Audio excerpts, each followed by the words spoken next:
threats. Slap him in the face, you know. Mate, you've not got what it takes. Anger. Don't. Desperation. Dad, I need to find 2 grand within 5 minutes. What happens when debt I'm not even paying a penny of it. tracks you down? Don't open the gates, mate. We'll force entry. Up and down the UK, Can somebody come to the door, please?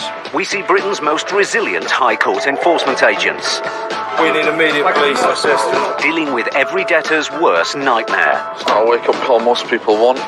Because if you can't pay, Doesn't have a penny, doesn't own anything. they'll take it away.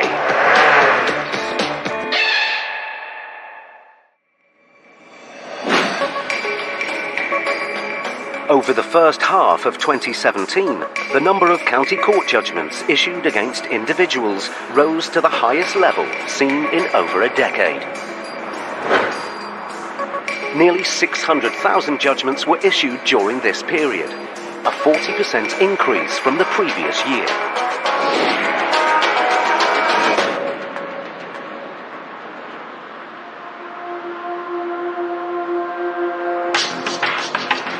High Court enforcement agents Gareth Short and Mitch Starr are in Cardiff, South Wales.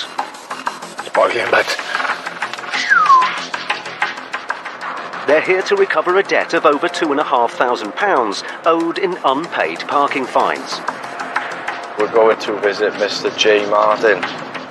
The case began when Mr. Martin left a car park without paying. Do it. Now he must pay the money he owes in full today in either cash or goods. The agents immediately spot a valuable asset. Nice wheels. this car, If the Bentley on the driveway belongs to Mr. Martin, it could be seized if he can't or won't pay today. Do you think he's inside? no, I think he's out. Although the house is unlocked, no one appears to be in, so the agents turn their attention to the Bentley.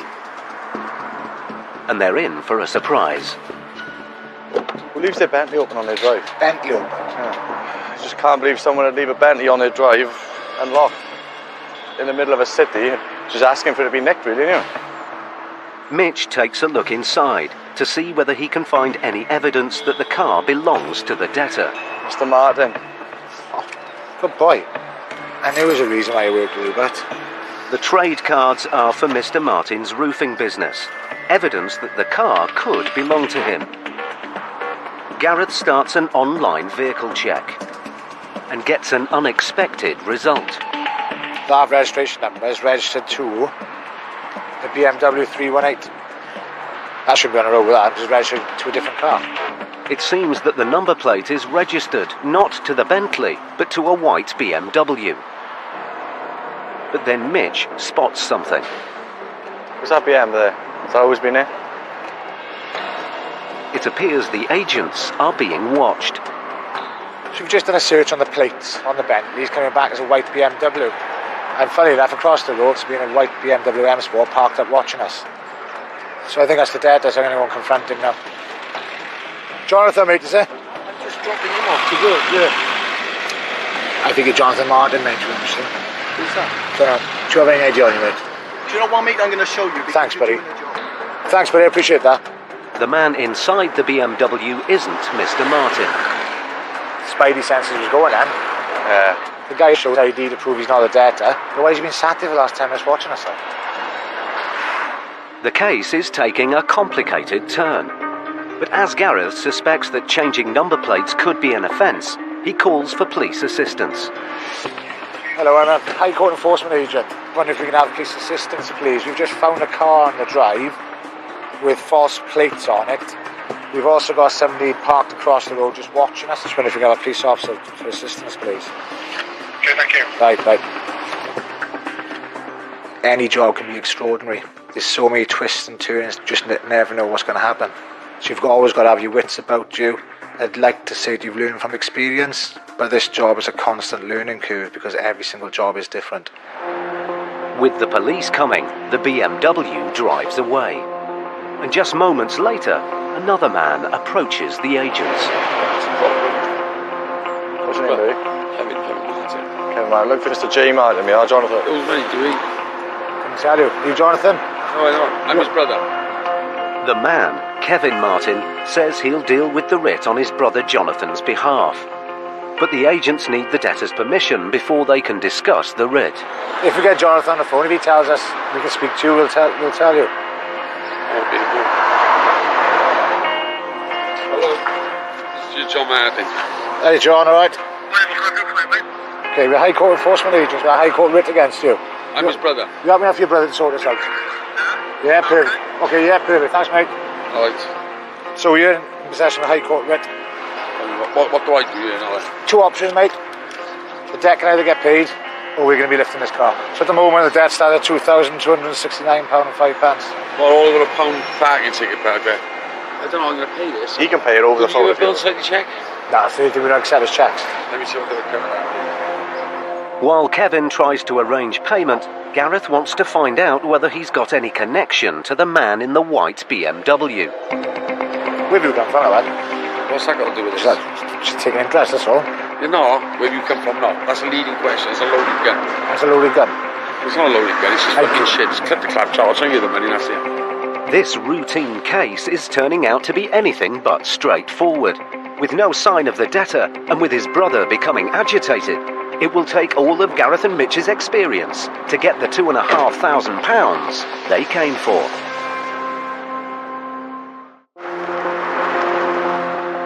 Gareth Short and Mitch Starr were in Cardiff, Wales, to recover a debt of over £2,500 owed in unpaid parking fines by Jonathan Martin. I think he's out.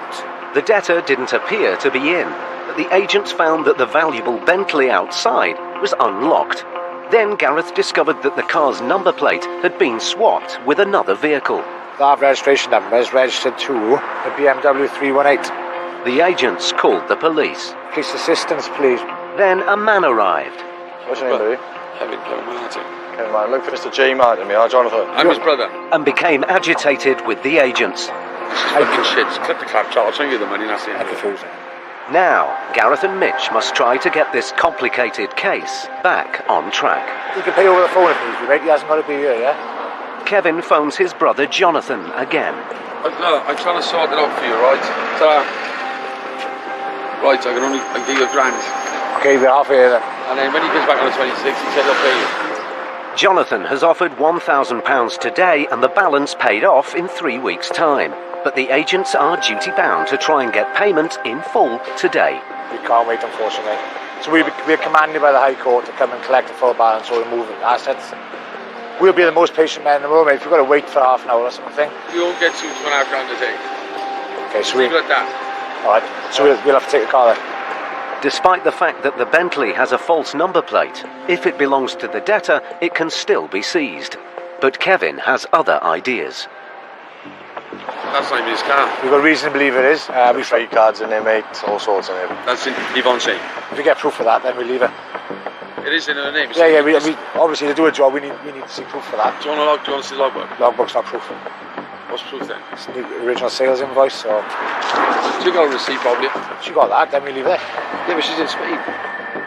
Kevin claims that the car doesn't belong to his brother, but without proof, the agents could seize it. She'll have 7 days proof of ownership then before we sell it.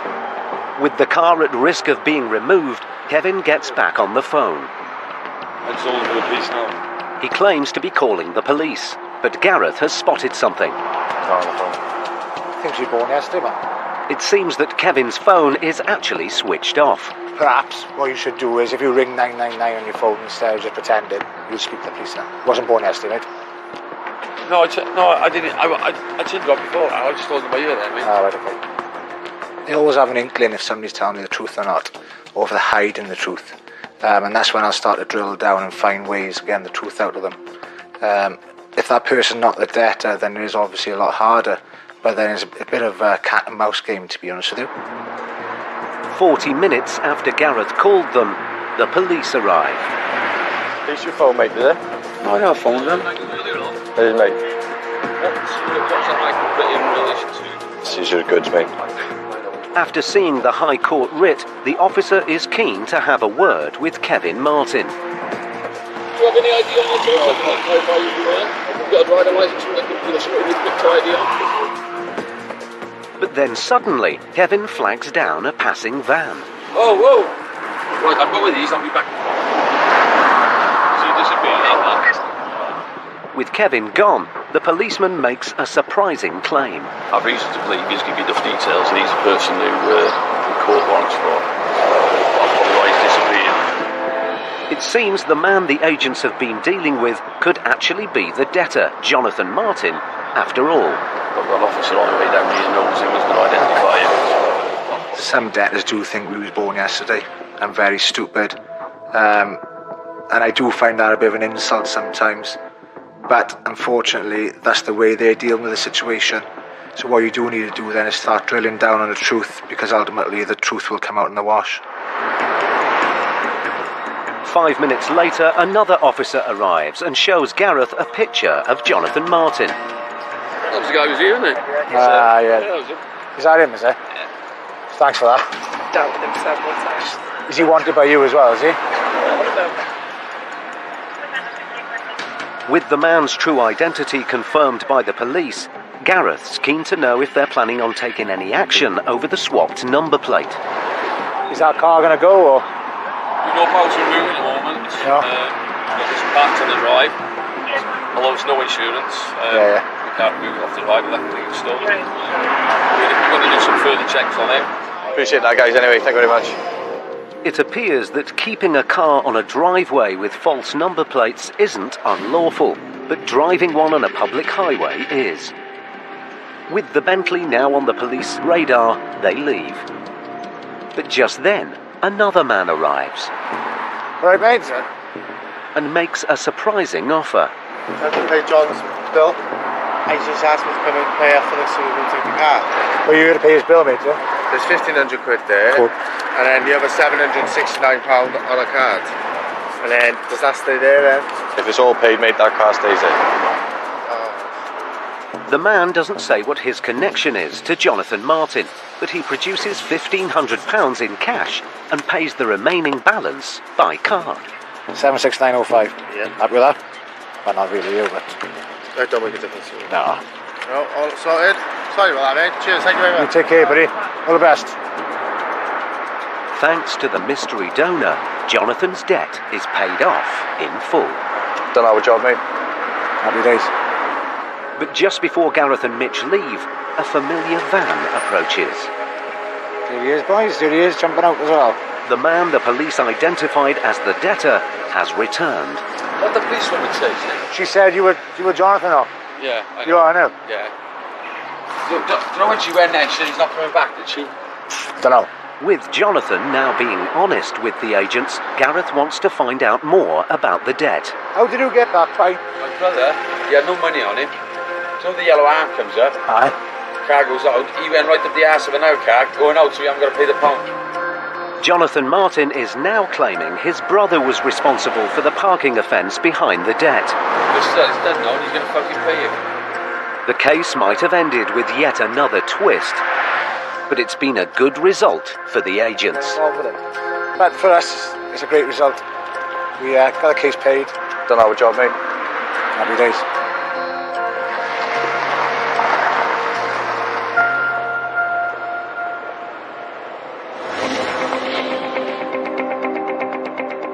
Research has shown that the number of disputes between tenants and landlords over rent arrears increased by 90% last year. The average amount owed to private landlords across the UK currently stands at over £1,800, and the total amount has now exceeded £5 billion.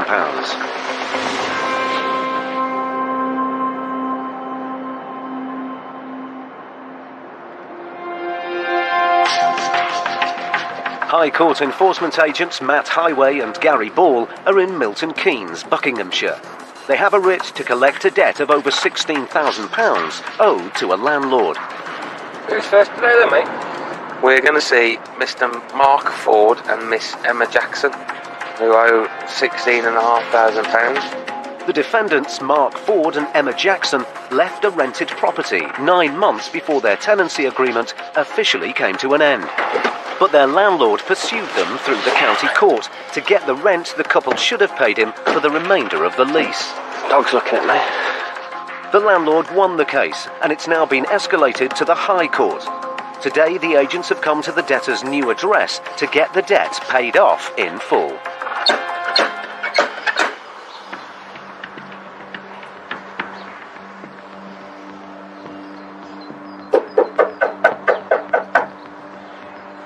With no one answering, Matt checks around the back. Finding an open door, he makes peaceful entry. Hello? Hello? And it appears someone is home after all. High Court enforcement. How'd you get in? Good. Mark, is it? Yeah. Hi, Mark. My name's Gary. That's Matthew. We're High Court enforcement agents. Reference a High Court writ for £16,479.16. Okay. What's it about? The old place that we used to rent, and we had to move out. Okay. Because the boiler was broken. There was no hot water. And they wanted to charge for the end of until it went to the end of the tenancy. Alright. I have contacted the force. Yeah, I can see that, yeah. You put an appeal in, didn't you? Appeal in, yeah. And that was dismissed, yeah. No, it's been, they lost the paperwork for it. It's been dismissed. It's on the notes. I haven't been informed. Okay, well it has. So where we are today, so we stand at £16,479. Graph you. Can you pay that today?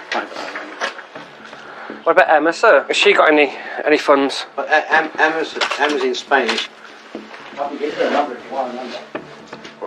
Matt gives Emma a call. But with Emma out of reach, Mr. Ford must now deal with this debt on his own. If you can raise funds. I've got nothing at all. I lost my business in the last 6 months, and I've put everything into it, and I've lost everything. Okay. That's the situation. All right, sir. People will open up and tell us the story on why they've not paid it, what's happened in the past. You know, we'll always listen to them. We are humans. We'll always understand the situation they're in. You do feel sorry for them, but we're only there doing a job. It's nothing personal.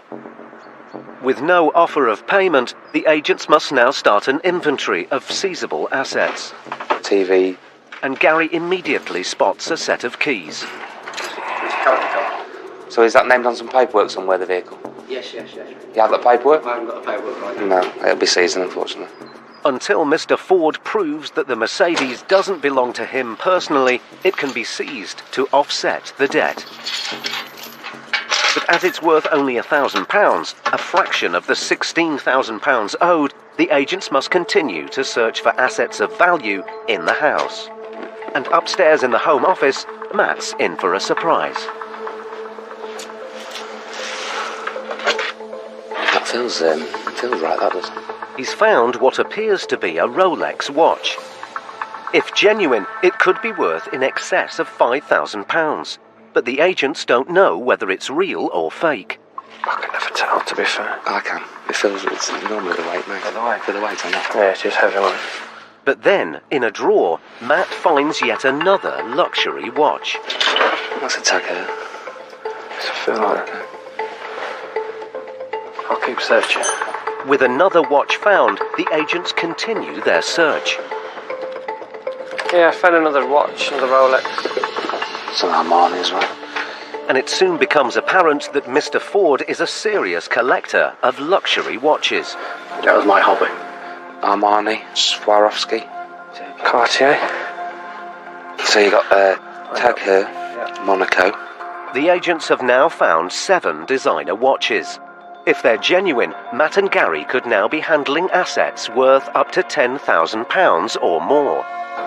But they have no proof that any of them are authentic. And Rolex, Oyster, Sea Dweller. An expensive watch is a great asset to seize. It can be of huge value. It's very easily transported. However, the pitfalls of that are that I'm not a qualified jeweller and I wouldn't know a fake Rolex from a real one if it was staring me in the face. So you're aware, Mark, these watches in this box, they are seized at the moment, alright? But then Mr. Ford tries to stop them in their tracks. Change the cop, shall I? Look at the point there, and it's off centre. If it was Rolex, it wouldn't be off centre. With no expert knowledge, Matt can't tell whether Mr. Ford is telling him the truth.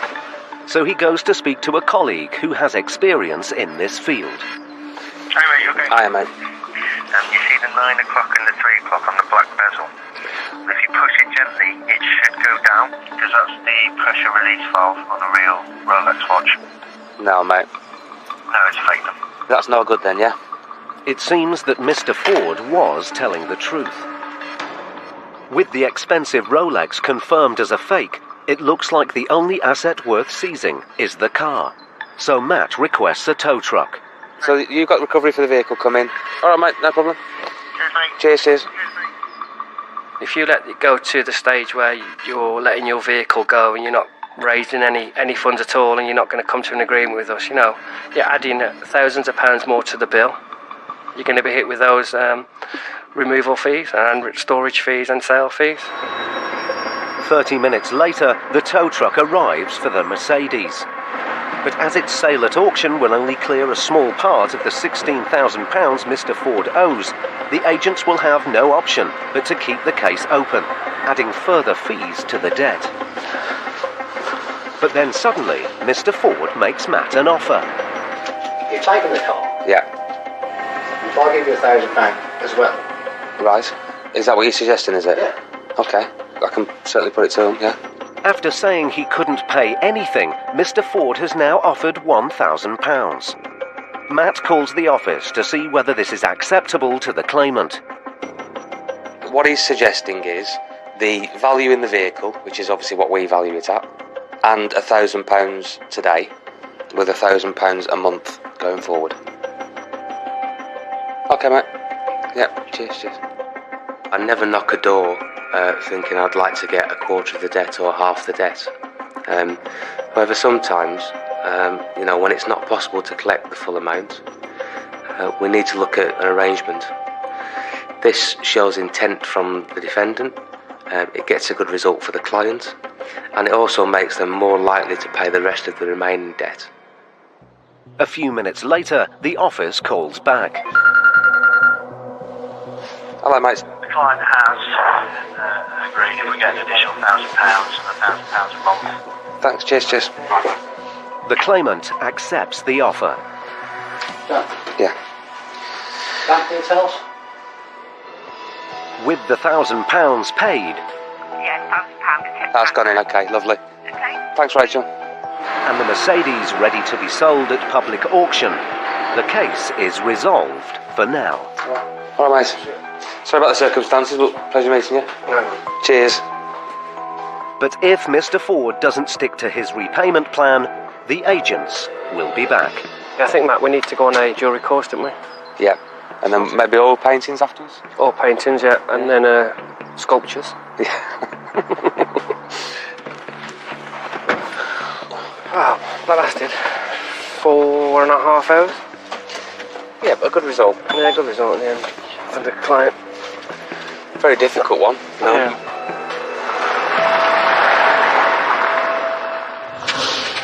Matt and Gary got a result against the odds. But in Gareth and Mitch's next case, You know Francesco, mate, yeah? an aggrieved debtor It's not fair, that. pushes their patience to the limit. Well, you don't understand. No, listen, it's the problem, because you have the fucking money. Listen, don't start me. No, I know, now let me start to go angry.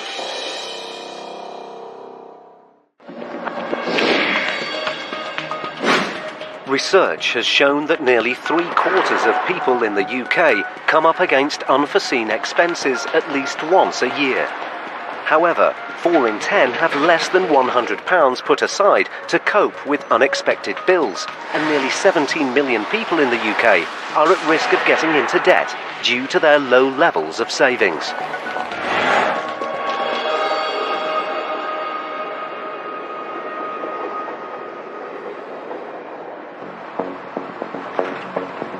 High Court enforcement agents Gareth Short and Mitch Starr are in Swindon, Wiltshire, to collect a debt of over £2,000. I went to visit a guy called Francesco Macronelli. Italiano. The agents don't know how the debt arose, but they've been given some information about the debtor, Mr. Macchiarelli. The only notes we got is he used to be a private taxi driver, and now he's a chef, apparently. Italian chef? Italian chef. Taxi driver. Good mix, that is. As Gareth and Mitch approach the address on the writ, they see two men leaving the estate. You know Francesco, mate, yeah? High Court Enforcement Agents we are. Show you some ID. Should we go and have a chat in your house, is that alright? Yeah. Francesco seems keen to cooperate. He and son Michael invite the agents in. So, the county court judgment was entered against you, sir, on the 12th of the 4th, 2017. With regards to the amount of money you owed, they've then transferred it to the High Court. So we're now in possession of a High Court writ to enforce against you. What's wrong about that? You say you've not received any letters whatsoever, is there? No. Have you ever owed any rent, sir? Any business debts, anything like that you can think of? No. The numerous letters have been sent from the county court for you. We also sent you a letter that looked exactly like that. Honestly, I've never received it. With Francesco claiming he knows nothing about the debt, Gareth calls the office to get more information. It's unpaid garage rent. He had a lock-up and he didn't pay for it. Okay, perfect. Thank you very much. Alright, thank you. Bye. Unpaid rent for a garage or a lock-up you rented, sir. Oh, that one. Here we are. Pennies dropped there, yeah? It seems Francesco does know about the case after all, and is now keen to tell the agents his side of the story. With him, I want to give the garage back. He will give me a chance to empty the garage. And every time I said, look, I want to empty the garage, he changed the locker and forced me to pay month by month by month. That's the problem. I'm guessing you had unpaid rent, yeah? Yeah, I know, because I give you notice to empty the garage. So I said, look, I can't afford it to make more months on because I don't have money to pay you. £70 a month for me at the time is very high.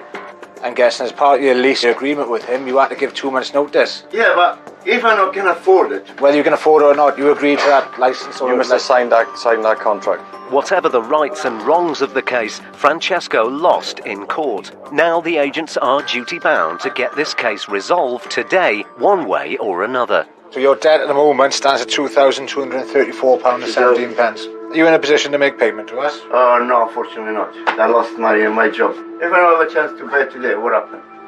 Assets from inside the house will be seized today, and then they will be sold at public auction within 7 days.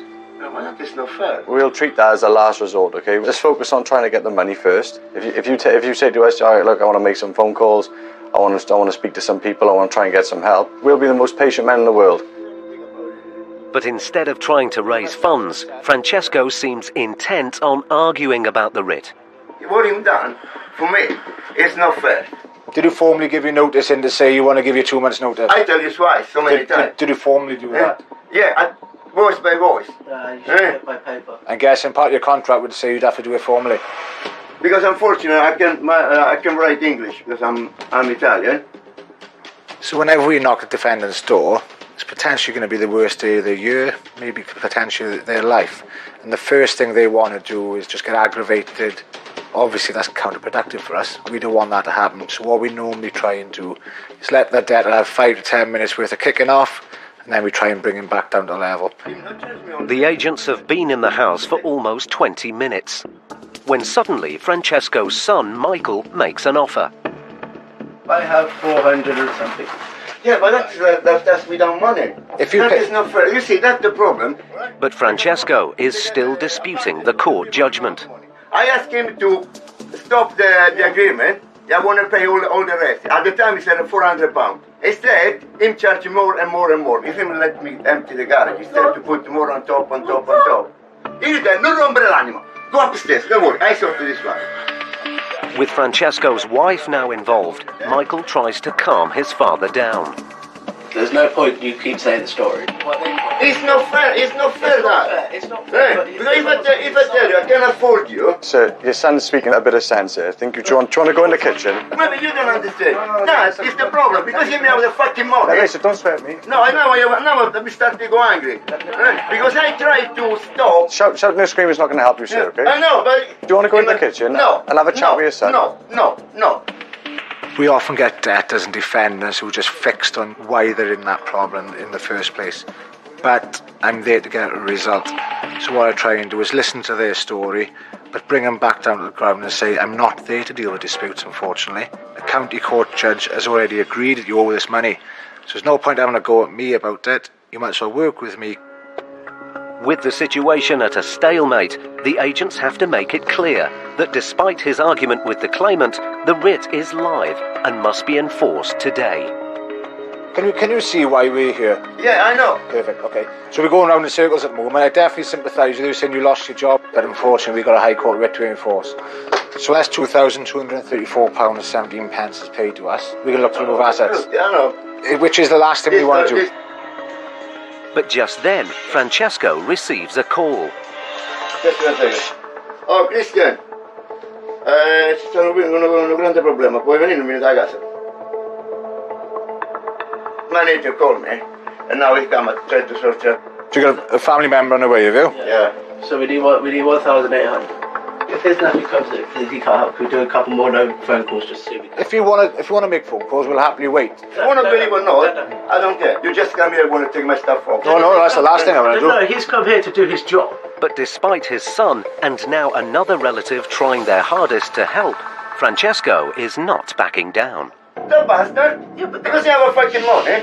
Just stop shouting.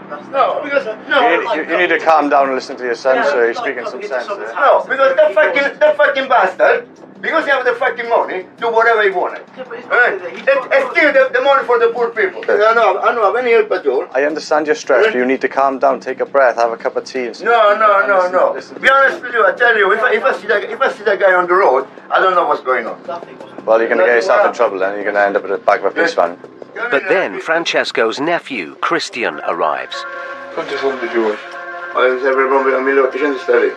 Chris, to a point, he'll pagare to...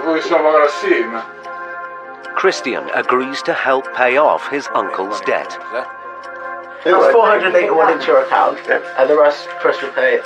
Along with nearly £500 from his son and the rest from his nephew, Francesco's debt is paid off in full.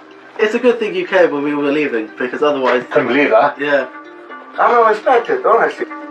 But it seems that the agent's visit shouldn't have been a complete surprise for Francesco. Yeah, another day, and I said, what's going on with your garage? Listen to your wife. But what? She knew something was going to happen. How do I say thank you in Italian? Grazie. Grazie. I know it's a very good boss. Yeah, he's a good boy, yes. On a daily basis, we see the bank of mum and dad coming into the rescue. It's not very often we see the sons and the daughters coming in to bail the parents out, but it's a nice sight to see. Your parents have brought you up all your life, so the least you can do is help them out in their time of need. Half an hour after they first arrived, the case is fully resolved. There we are, that's us done.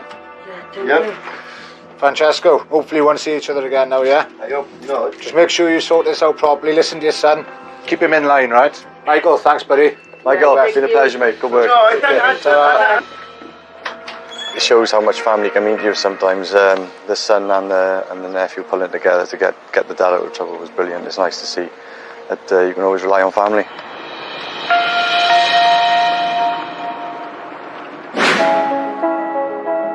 A recent survey from a leading youth charity reveals that a quarter of adults under 30 in England and Wales resort to borrowing to make ends meet.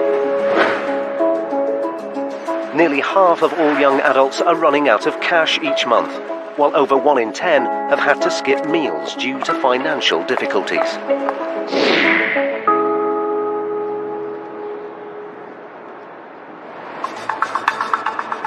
5:30 p.m. High Court enforcement agents Matt Highway and Gary Ball are in Great Bar, Birmingham. They're here to collect a debt of almost £6,000 owed to a lettings agency by one of their former tenants. We're going to see a Mr. Charanjit Batal. He owes £5,883.57. It's either going to be rent left outstanding when he left or damage to the property, I would have thought. If Mr. Bato can't or won't pay, the agents have the right to remove assets to offset the debt, including the Mini on the driveway, should it belong to him.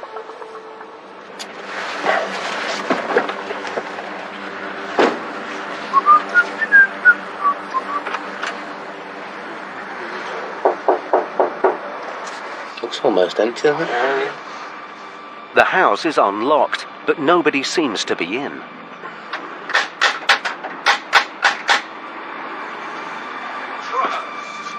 But then a man arrives. You're right, buddy. You're moving into it? I am going to be moving the house, but obviously you lot outside is making me kind of worried, so... Well, we're High Court enforcement agents here looking for Mr. Charanjit Patel. Sorry? Charanjit Patel. Alright. Okay, not what I'm aware of. No? Okay. The man claims he doesn't know the debtor the agents are looking for, but he's clearly unsettled by their presence. I don't want no one going in there breaking in because obviously I've got stuff inside. Oh, so you live here then? I'm moving softly. This is one, so... That's yours? Yeah, I'll move that. That's got nothing to do with this property anyway. Well, it is. It's part of the property, isn't it? Well, I don't want you doing this. It's not registered on this. You got your logbook for it? I ain't got my logbook on me, no, but okay. Your driving licence doesn't prove that's your car, sir. But then Gary spots someone at the window. Well, the curtain's twitching. Is there anybody in at the moment? No one's there. No one I'm aware of. Well, there's just been somebody at the top window. No one I'm aware of. Suddenly the man leaves, just as someone comes to the front door. Hello, sir. How are you? You're going to talk to me. Sorry, sir. Is that you? The agents are finally face to face with the debtor, Charanjit Patel, and Gary explains why they're here. They took you to county court on the 22nd December last year. Escalated to the High Court for enforcement purposes. Look, I'll be honest. On the 13th, it's £5,883, sir. Look, I don't even earn that much, I'll be honest with you. What's happened, it was an unpaid rent. I was going to go to the advice. Yeah. I only earn £700 to £900 a month. Right. I'll get paid tomorrow. Right. I couldn't even show you my bank details. Okay. I have literally nothing that I can give. The writ commands me and my colleague to attend here today I know to either collect the money or to seize goods to value of. That's what we're here to do, alright? So we'd rather not do that.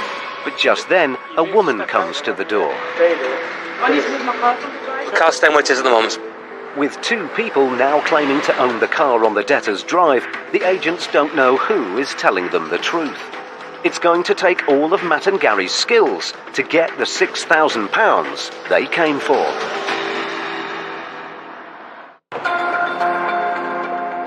Matt Highway and Gary Ball were in Great Bar, Birmingham, to recover a debt of over £6,000 owed in unpaid rent. Looks almost empty, isn't it?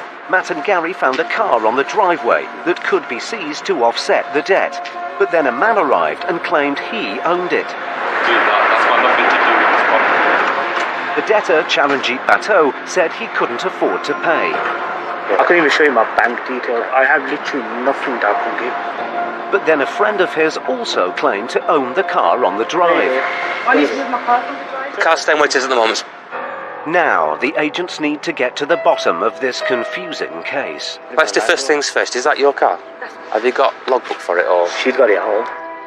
But before they can sort out who owns the car, the woman makes another claim. Have you explained that before moving out the property? Yeah. You know what the landlord said to him? He goes, if you can move out, please, whatever you owed me, you don't need to pay. Right, okay. Right, I'm not lying. Obviously, Yeah, I've got no, I evidence to prove it, don't you disbelieve. understand? I don't disbelieve you at all. Did you go to court when the county court stage? No one didn't know nothing about it. It seems Charanjit believed he didn't have to pay the outstanding rent. But whatever the rights and wrongs of the situation, Matt needs him to understand that the £6,000 he owes must be paid in full today. Have you got anybody who can help you with this? I'm restrained from my parents. I had no form of contact with my family or anything I could borrow money off. It's a bigger man, and I have no savings, no investment, no nothing. It's a lot of money. I don't expect you to have that in your back pocket. Look, I'll get paid tomorrow. Come to me tomorrow, I can promise you right now. We've got to sort it now. You need to work with us, and you need to raise some funds. If we give you a little bit of time just to make some phone calls, take the heat off, just go and have a sit in the car for a bit while you make some phone calls. Why don't you try? You're going to have to get inventive. You have to find some way of solving that now. You've already said you've got money coming tomorrow. Okay, let's do this. Let's take a 10-minute break. Perfect. The agents give Charanjit some time to see if he can raise any funds. People who are honest, who have got nothing to hide, who will always give them that opportunity to raise that cash, no matter how long it takes. You know, we're there all day if it needs to be. The agents have now been at the property for half an hour when the man they first met returns. How you doing, bro? You alright, mate? Yeah, I just had a word with DVLA. It's not your car, is it? That is, yeah. Oh, it is? Yeah. Oh, because someone else has just said it was their car? Yeah, it's a shared car. Oh, it's shared. With no clarity on who owns the car, the agents must continue to assess it for potential seizure if Charanjit can't raise any funds. But the man is clearly getting agitated. I need to go. Shut up, you 2 minutes. But I need to take my car. Cooperate and it will happen, yeah? But panicking and everything, you're not going to get caught and they won't be able to do their job. Cooperate.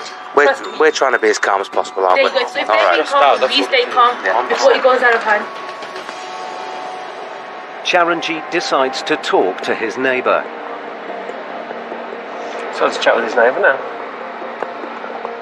Maybe he's going to ask the neighbours to lend him the money. I don't fancy his chances, though, to be honest. But he comes back with some news. Yes, mate. Someone's kindly said to me they can give me 200. Right. Charanjit's neighbours have agreed to go and withdraw cash to help pay his debt. Look how kindly a neighbour here said to me. Because we've always been with our neighbours from the start. Look at her. They gone out just for me. But the £200 on offer is still a tiny fraction of the £6,000 Charanjit owes. We're going to need more than 200 quid. How much do you need? Well, as a rock bottom, you're going to need 500 quid. Charanjit needs to raise another £300 to reach the minimum down payment Matt has asked for. 500. Listen, there's one person else. If you really want to ask Steve. Just ask him. Realising he's running out of options, Charanjit makes another call. Where's my bank card? Why? What are you doing? And he has good news. You're transferring £300. He's giving You do your £500 today, yeah? Okay. A friend has agreed to lend Charanjit £300. Along with the cash from his neighbours, he's now raised the £500 needed as a down payment.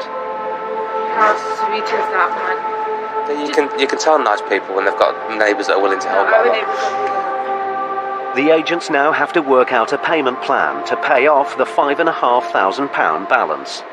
And then we need to know what your proposal is. I'd like to clear the rest of it, because the last thing we want is another performance of this, do we? You know what I mean? So we need to sort it out. Come on, baby, let's just go in. The agents have to carefully assess Charanjit's financial situation to make sure he's able to stick to his repayments. So we need to know what you can do with this going forward. To be honest, it can't be like 100. Do you work as? Monitoring. I'm a manual monitor at home. Right, so you're not you're working the minute, but only part time from home. Is that the gist of it? Yeah. That's all I got. So what are you suggesting monthly? 55. Often as a High Court enforcement agent, half of your job is an enforcement agent and half of it is a social worker.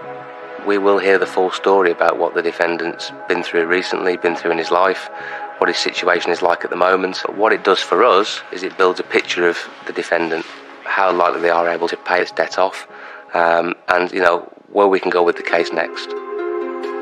Charanjit's £50 a month offer is low, but Matt can see that with just a part-time job, he has little means of paying any higher.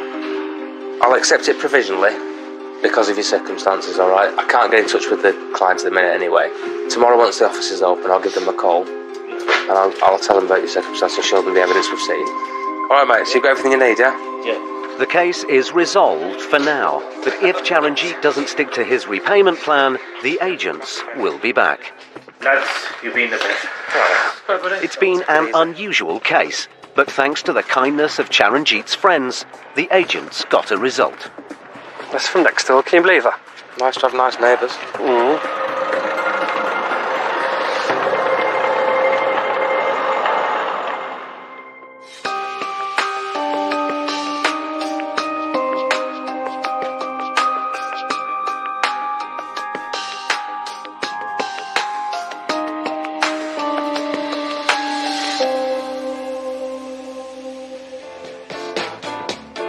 You Can't Pay Will Take It Away is back same time next week. Tomorrow night at 9, the new series of Jane McDonald and Friends continues with Tony Hadley and Shane Ward joining our songbird to belt out some great tunes. Next tonight, Paul Connolly sets out to uncover those who steal from the elderly to the tune of $7.5 million in brand new Undercover, Nailing the Fraudsters.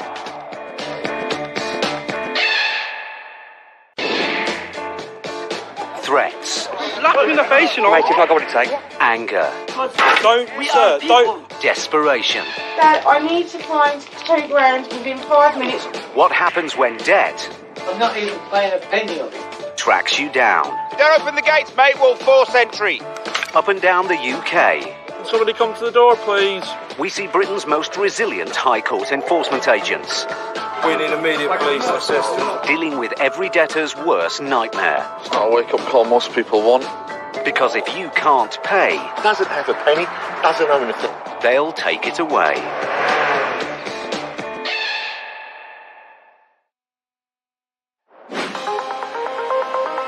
Latest government figures reveal that over 68,000 households are currently affected by the benefit cap, with the majority losing over £2,600 per year. Single parents now make up 70% of households who've seen their benefits capped, putting them at greater risk of homelessness.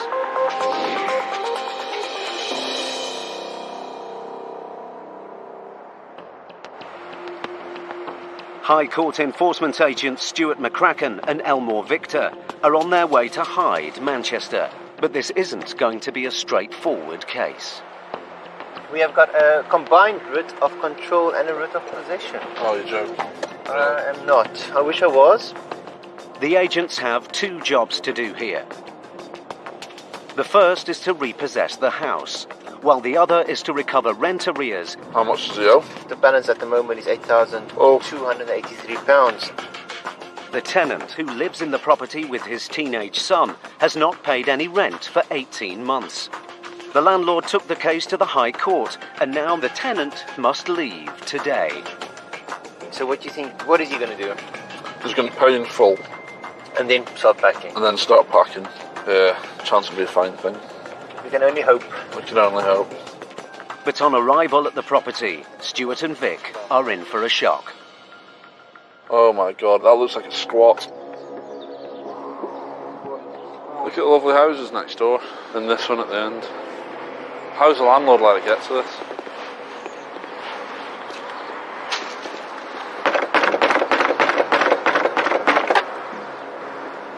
With no reply, the agents check round the back.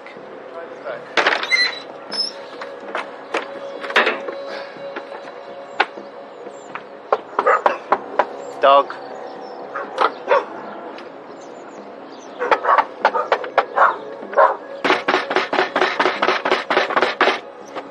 The house seems to be empty. But then a neighbour appears. Probably took the kids to school. Right. Oh. The one we want to get rid of him today. He's going today. Yeah. All sorted, mate. Thanks for that. Whilst the agents wait for the tenant to return, the letting agent arrives. So what's the story then? Just like, basically, he's just not been paying for your rent on it. The landlord needs to sell it because he's just not got rent on it. It's like 18 months now. Good luck trying to sell it. You know what I mean? But then Vic spots something. There's someone upstairs still. Someone upstairs, mate. It seems there is someone in the house after all. Upstairs, top window. Someone's inside. We've got a written possession for this property today, sir. You need to open the door. If not, we'll force it open. We have got a locksmith en route. With no response, the agents head round the back again. Hello, sir. We're High Court enforcement agents, so we've got a written possession for this property, right? So you need to open up, sir. Finally, the back door opens. Oh, hiya, mate. Right, dog. Let me dog come in. Come on. Right, why is this? Come on, help me out. Right, so basically what it is, we've got a written possession to take over the property today. Right. Okay, so we can give you half an hour to get what you need. Half an hour? Yeah, I'm afraid. You can come back for your belongings. It's Yeah, only you can come back for today. the rest of the stuff. Today's the beginning of the process. So what you need to do today is get your clothing, medication. Anything else that you need. Because you can come back in the next 7 days for your goods. Your goods will stay here. But it's been sorted out. Being sorted out doesn't mean it's getting paid. Been sorted. Right, well. I was unawares that it wasn't being paid at all. And then I got a letter a couple of months ago. I went down to the housing and to sort it out, and as far as I'm concerned, it's been sorted out. Right. So I've not heard anything off anybody. I didn't even have a knock on my door off me one more than nothing. And I've been on housing benefit for all the time that I've lived there. I've lived there 12 years, mate. Oh, wow. Right, okay. It appears that the amount of housing benefit the tenant receives was capped 18 months ago, and his payments since then haven't been enough to cover his rent. Despite his claims that the situation has been rectified, the High Court writ means he must leave today. Who lives in this property with you, sir? My son. Who else? Just Me, yourself? my son and my dogs. Okay, right. Got nowhere else. I've got nothing else, nowhere else to go with my dogs or anything. You can go to housing office. Housing office will rehome you, especially if you've got your son. Yeah. They can put you in emergency And accommodation. the documentation you need for that as well, so it's in there. Clearly in shock, the tenant gets his father on the phone. Get everything out of the house, what I can carry. Now. I've got half an hour to do it in. It's a horrible position to be in, isn't it? That must be for you, mate. I was Yeah. not having it with you. No, I understand. While the tenant starts to pack, Vic takes a look around the house to see if there are any assets worth removing to offset the £8,000 he owes. All the rooms are full of clutter, and it soon becomes clear there's nothing of any value here. Anything upstairs? 2 bedrooms. Just pretty much the same as this. Yeah. If you can't pay your rent, then it's doubtful that they're going to have any goods that are actually worth taking control of. And ultimately, we have to make the landlord aware that there's nothing much that really we can do. If he isn't going to pay you the rent, then I doubt he's going to have any goods that are worth taking control of. With nothing to take to offset the money, all Stuart and Vic can do is complete the eviction. But with a locksmith now on site, the tenant is getting agitated. I need to get out of the way a minute, him. He's stood at the door before we got out. Get out of my way, right? Otherwise, I am going to find you right out if you get in my way one more time. I'm serious, mate. I am just going to knock out you if you get in my way one more time. With the tenant now making threats, this simple eviction has taken an ugly turn. It will take all of Stuart and Vic's experience to resolve the case peacefully.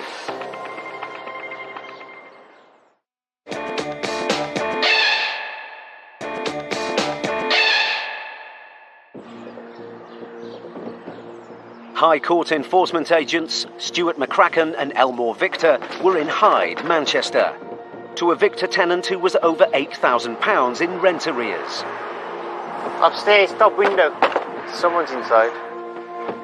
The tenant said he didn't know his landlord wanted him out. I was unawares that it wasn't being paid at all. Not heard anything off anybody. I didn't even have a knock on my door off me one more than nothing. The agents looked for assets to offset the £8,000 owed, but there was nothing of value in the cluttered house. Anything upstairs? 2 bedrooms. Just pretty much the same as this. Yeah. And when the locksmith started work on the doors, the situation became heated. Get out of my way, right? Otherwise, I am going to find you right out if you get in my way one more time. Now, with the man's son back from school, the agents need to get the eviction back on track. Don't even work that door, mate. The outside lock is knackered, so you don't even bother changing it. Locksmith knows what he's doing, mate. Then the man's father arrives. What's the crack? What's it all? About £8,000. 8? Yeah. That's impossible. It's awful they're doing. This is ridiculous, this. The fact of the matter is, although they were supposed to pay the rent, they didn't pay the rent. Oh, yes, is it, yeah. So... He's on social. It's a mistake, and it won't sort it out. Well, it's gone past that stage now, sir. The landlord wants their property back. It's got a bit ridiculous if it's gone up to £8,000 without letting us know. Well, we've never had any notification or anything to my house or here to say... He's aware of the housing problem, sir. He's aware of the problem. The landlord's got me down to press, and he's not even been in touch with me there. He's even got my phone number. It is ridiculous. He's done everything that he could possibly do. Put him on street with a 13-year-old lad. It's ridiculous. It should not be allowed. When someone's about to lose their property or, where they're living, it can be a very emotional process. I've seen grown men break down and cry. And obviously it's a big shock for whoever gets evicted. So much emotion must go through that person's mind. And we know this, and that's why we try and do it in a very calm manner. The agents have now been at the property for over an hour. The tenant's time to leave the house is almost up. Hiya, mate. How's it going? You nearly there? Yeah. Alright, mate. Right. Have you got everything that you need? Yeah, I think so. Alright, mate. The tenant now seems to accept he needs to go, but his father is still protesting the eviction. They've let it get to this much. Everything in a couple of grand, we could have sorted it out, I'd have paid it. But I haven't got that kind of money. I haven't got £8,000 now. I just can't pay it. If I had it, I'd pay it. So, I don't know what to do. Now homeless, the man will have to apply to the council for emergency accommodation for him and his son.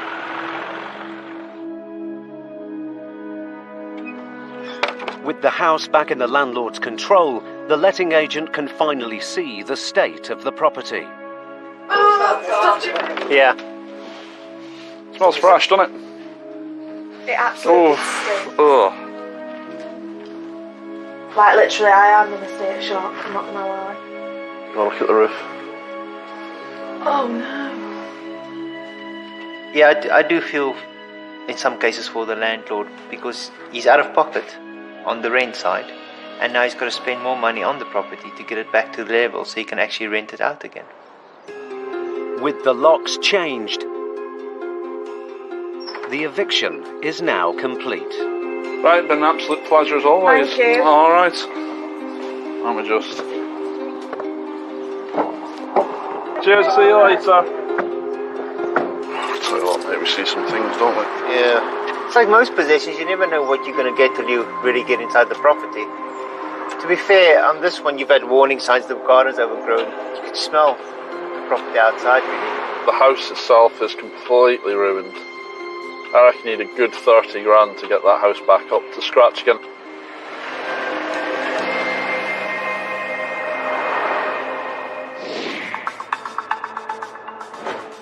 Latest research reveals pubs and bars in the UK are increasingly struggling to stay afloat, with 1 in 5 experiencing significant financial distress.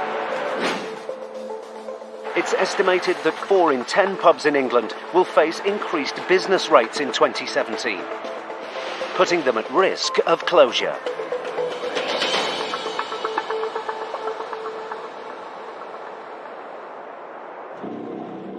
High Court enforcement agents Gary Ball and Matt Highway are in Bridgnorth, Shropshire, to collect a debt of nearly £2,500 owed by a pub landlady. And she owes £2,477 from the notes. It's rent arrears. The debtor moved out of a rented property a year ago to become the licensee of a local pub. However, she failed to pay her ex-landlord the remaining rent she owed. And it opens, apparently, at the same time as his dentist. You know what time that is? 2:30. 2:30? 2:30. The case was escalated to the High Court, and now Matt and Gary have come to the pub to get payment in full today. But although it's past opening time, the pub appears to be closed. Hello, mate. How you doing? It's a High Court writ we're here to enforce today. For what? I can't give you the full details, but I can, as long as she says it's okay to, I can tell you all about it. We should have to okay it first. Can you just give me 5 minutes? Yeah, of course. See what she's saying. Yeah, She's in yeah, bed. yeah. Okay. Yep. But it seems the debtor isn't in bed after all. My name's Matthew Highway, I'm a High Court enforcement agent. Yep. I'm here with a High Court writ today against yourself. It relates to a CCJ that was issued in the Northampton County Court, which is why we're here. Right. An outstanding balance of £2,477.43. So we're commanded by the writ today to attend the property to either collect that payment or to seize goods to the value of. That's what we're here to do. Can you pay this at all? You can't. If anybody can help you with it? No. Okay. We're on the verge of going bust. With it clear she's in no position to pay, Matt has to make the consequences clear. Okay. Well, we have no choice then but to carry on do our job, unfortunately, which obviously means seizing goods to the value of. Is there anything here that belongs to anybody else? Yeah, the whole of this. Okay, have you got proof of that? The woman claims that all the assets in the property belong to a company she rents the pub from. She shows Matt a letter laying out the terms of her lease. Right. And have they got an inventory of what's actually owned by them? Because this is just saying all fixtures and fittings, which obviously Well, doesn't... it's the tables, the chairs, the bar pumps. Right, but have they got an inventory of that, of what they actually own? The document states that the leasing company does own the pub's fixtures and fittings. But it isn't the inventory Matt asked for. That letter in itself, for me, wouldn't be proof that the items here belong to somebody else. I'll give them a call if you like, yeah. Matt gets the managing director of the leasing company on the phone. Hello there, my name's Matthew Highway, I'm a High Court enforcement agent. I'm enforcing a High Court writ at a premises I believe you're the landlady of. What for? It's, can I tell the lady? You're going to have to, aren't Yeah, it's for outstanding rent arrears from a previous property. Oh, right, okay. The minute all I've got is a piece of paper to say that you own the fixtures and fittings, which isn't, that could be anything, couldn't it? Well, it's a lock, stock and barrel. Right. Yeah, but if you understand, obviously, I mean, there's for instance, there's a set of car keys on the back of the bar. I mean, they don't belong to you, do they? Well, so we have to determine. I haven't rented her a car. No, so we have to determine what actually in here belongs to you and what belongs to this lady. I'll have a look and I'll get back to you, okay? All right, if you could make it fairly urgent, because the other option I've got is to remove everything and then give you 7 days to prove it. So, you know, I'd rather not do that if you can prove it while I'm here. Right, okay then, I'll have a look through my files. Thank you, thanks so much. Bye. Bye-bye. While they wait for the inventory to arrive, Matt and Gary go to see whether there are any assets of value upstairs. There's a stereo here, mate, Samsung. It soon becomes clear that there is little of any value, and the situation is clearly taking its toll. Is there no other way of sorting this out? Because I didn't know that it had got to this. But you're aware of the whole situation, that it's gone to the county court and that, you know... No, I haven't. Who's told her? Well, you must have done. You've been written to. We wrote to you at this address. At this address? Yeah. Yeah, we wrote to you on the 1st. Of? Gave you until the 12th to sort it out. 1st of what? 1st of June. I've had no letter. Yeah. I've had no letter come to this property because I'd have sorted it out. I've got a copy of the letter here. I swear to you now, as I stand here, I've not received that letter. Well, it was sent. I mean, you have to check with your postman what the issue is there because it's certain. No, waste of time arguing. Now the landlady arrives. Hi. Hello, how are you? I'm fine. Good. Right. You're the lady I spoke to on the phone? Yes. Hello, how are you doing? You alright? Okay. Matthew Highway. You brought me an inventory for. There's the inventory. Lovely, thank you. As I say, she come in with nothing, the same as the people before.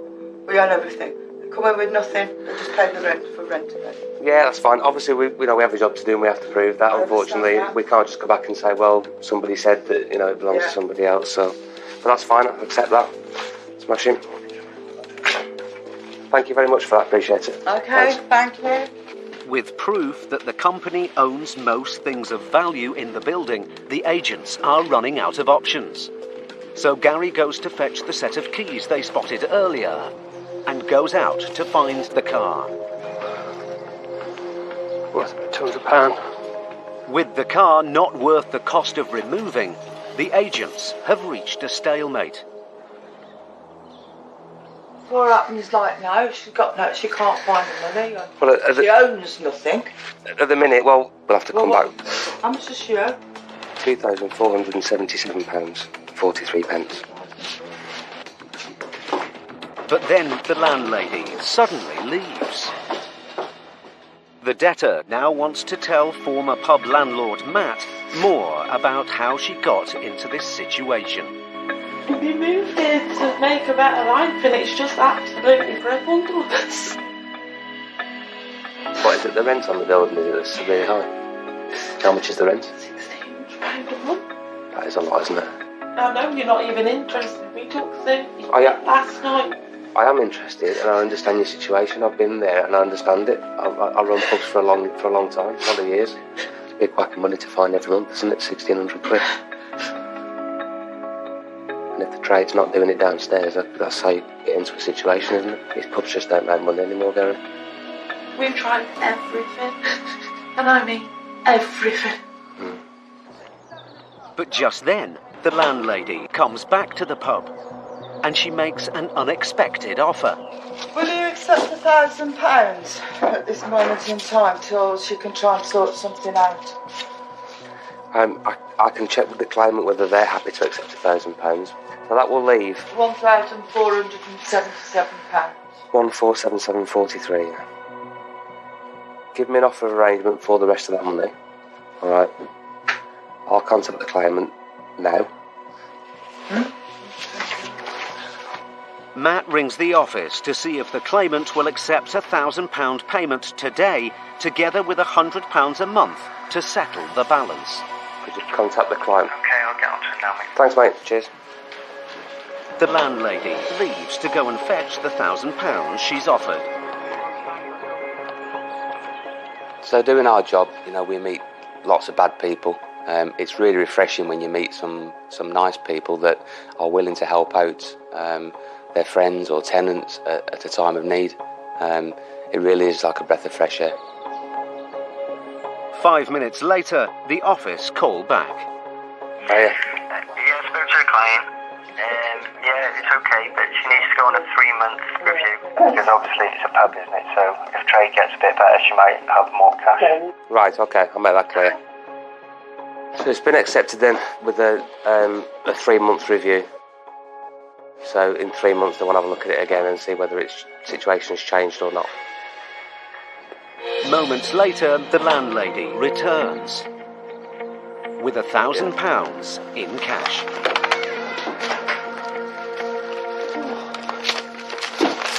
Yep, £1,000. Thanks to the generosity of the landlady, the case is resolved for now. But as it will take over a year to pay off the balance, there may be tough times ahead. She's clinging on to the pub more for the fact that it's somewhere to live, rather than looking at the bigger picture and realising that actually the business is untenable. She's going to sink in more debt, I think, from what I can see. But, hopefully she'll get it sorted.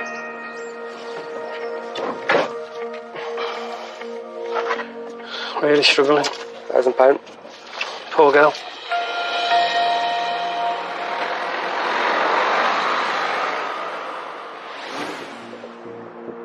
Matt and Gary got a result in a seemingly impossible situation. But in Stuart and Ian's next case, I haven't got the money, I can't afford to pay it. a debtor in denial Meant to give 7 days notice, I thought. Yeah, we have, mate. pushes their patience to the limit. Oh, the money back. You can't just take stuff.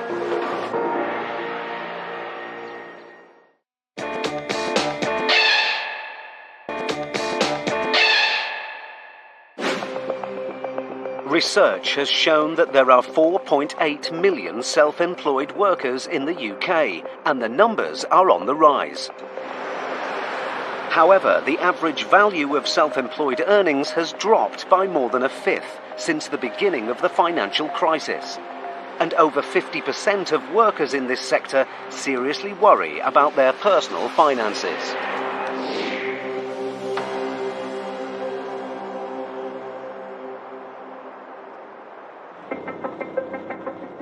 High Court Enforcement Agent Stuart McCracken and colleague Ian Taylor are in Penrith, Cumbria. They're here to recover almost £4,500 owed by a car salesman to a dissatisfied customer. We're in beautiful Cumbria. Yeah, Penrith in the Lake District, mate. Yeah. I was up here a couple of weeks ago. Stunning. The debt stems from a dispute over a faulty car. Tell you what a beautiful place to live, though. That's stunning, isn't it? Proper little chocolate box village. The case was escalated to the High Court, and now the debtor must pay the money he owes in full today, in either cash or goods. And Stuart and Ian immediately spot an expensive 4x4 parked on the driveway. And a lovely Range Rover parked on the drive. The customised number plate has the debtor's initials on it. As it's likely it belongs to him, the vehicle could be useful leverage for the agents. Right, let's go and have a chat.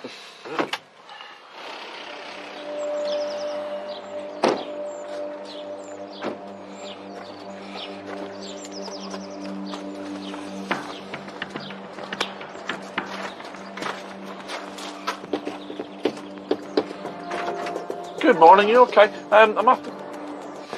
He's not in, sorry. Right. I live here, but my son doesn't. Are you able to get them on the phone? We're High Court enforcement agents. Oh, right. From Direct Collection Bailiffs Limited. Right. Are you able to get them on the phone? So we need to get this sorted. We've got a High Court writ to be here. Right. Okay, I'll try and get... No problem. All right. As the debtor's mother goes inside to call him, Stuart makes a peaceful entry. What is it about? It's a High Court writ. It's regarding an outstanding balance that he needs to sort out. Right, okay. I say he doesn't live here anymore. But as this is the address the notice of enforcement has been sent to, Stuart has every right to stay and investigate further. The woman quickly gets her son on the phone. I've had, who are you, sorry? We're High Court enforcement agents. The High Court enforcement agents, and I've had her in the house. They walked in. Yeah. Do you want me to have a quick chat with him? He doesn't live here. Okay. All right. Good morning, my name's Mr McCracken. I'm a High Court enforcement agent. I've got a High Court right here to execute at this address. We wouldn't be there to that address, because I don't even live at that address. All right, well, there's a Range Rover on the drive with your initials on it at the moment.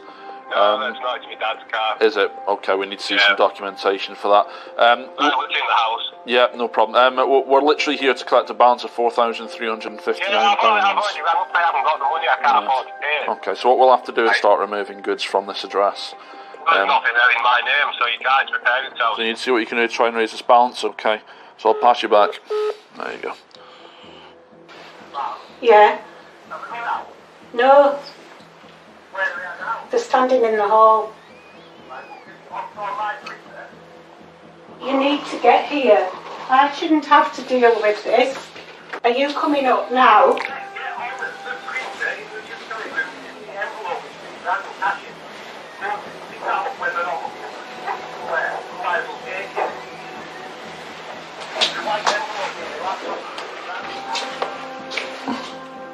So he's got a laptop in the house then? Ian's ears are incredibly sharp. He's like a bloodhound. If he gets a sniff of something, he won't let it go. And that's a great thing about having someone like Ian by your side, because he will pick up on things that sometimes I might miss.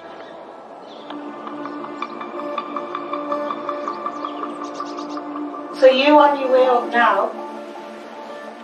As far as I know, he's coming this way. No problem at all. But after overhearing the telephone conversation, Ian needs to get to the truth. We've just heard him admit to having assets inside the house there. Pardon? We've just heard him admit to having assets in the house then. A laptop and a white envelope full of cash. Well, it's not his laptop, it's ours. It's belonging in the house. I say, it's nothing to do with me. No, I understand, but sadly, this is a part of the job. You see, we've got to execute the High Court writ. Stuart goes to see whether he can find the assets he overheard the debtor talking about on the phone. And in a cupboard, he spots an envelope. Oh, found the cash.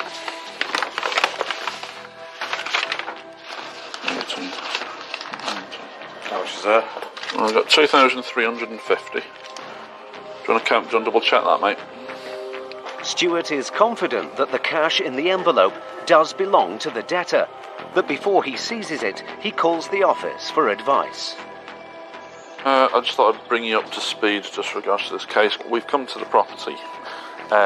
She phoned him straight away, and the first thing he said was, go into the back and hide the money. I found the money. It was £2,920. It was in a cupboard in an open envelope. So we can seize that, can't we? Yeah. Alright, no worries. Cheers, Kev. Just thought I'd double check, that's all, mate. The office have given Stuart permission to seize the money, but he's still £1,500 short of the full balance. Stuart goes to inspect the Range Rover on the driveway. That's open. He calls the office to see if the car is free of finance. Hi, Mike. You alright, pal? Could you HPI for me, please? But then the debtor finally arrives home.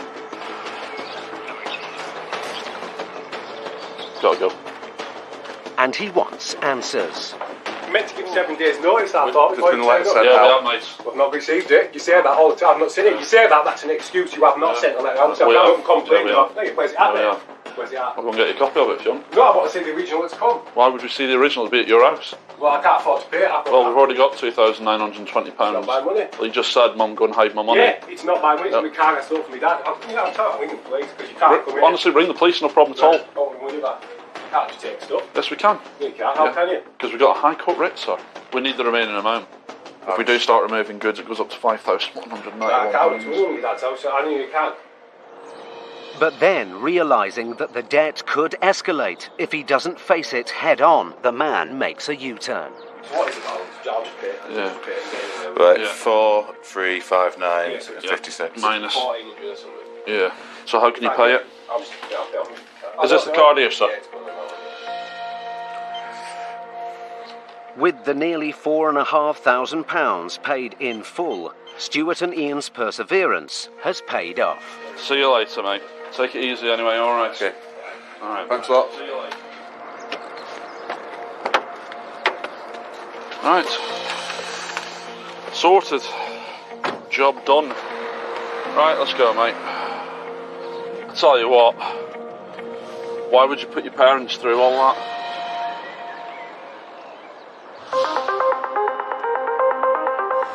Research has shown that borrowing in the UK is currently at a level unseen since the financial crisis of 2008.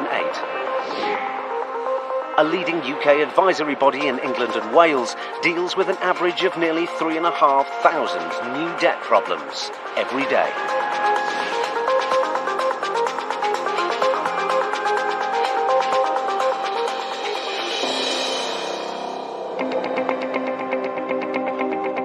High Court enforcement agents Gary Ball and Matt Highway are in Solihull, West Midlands.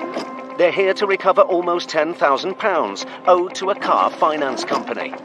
He owes just short of £10,000, £9,920.28 to a finance company.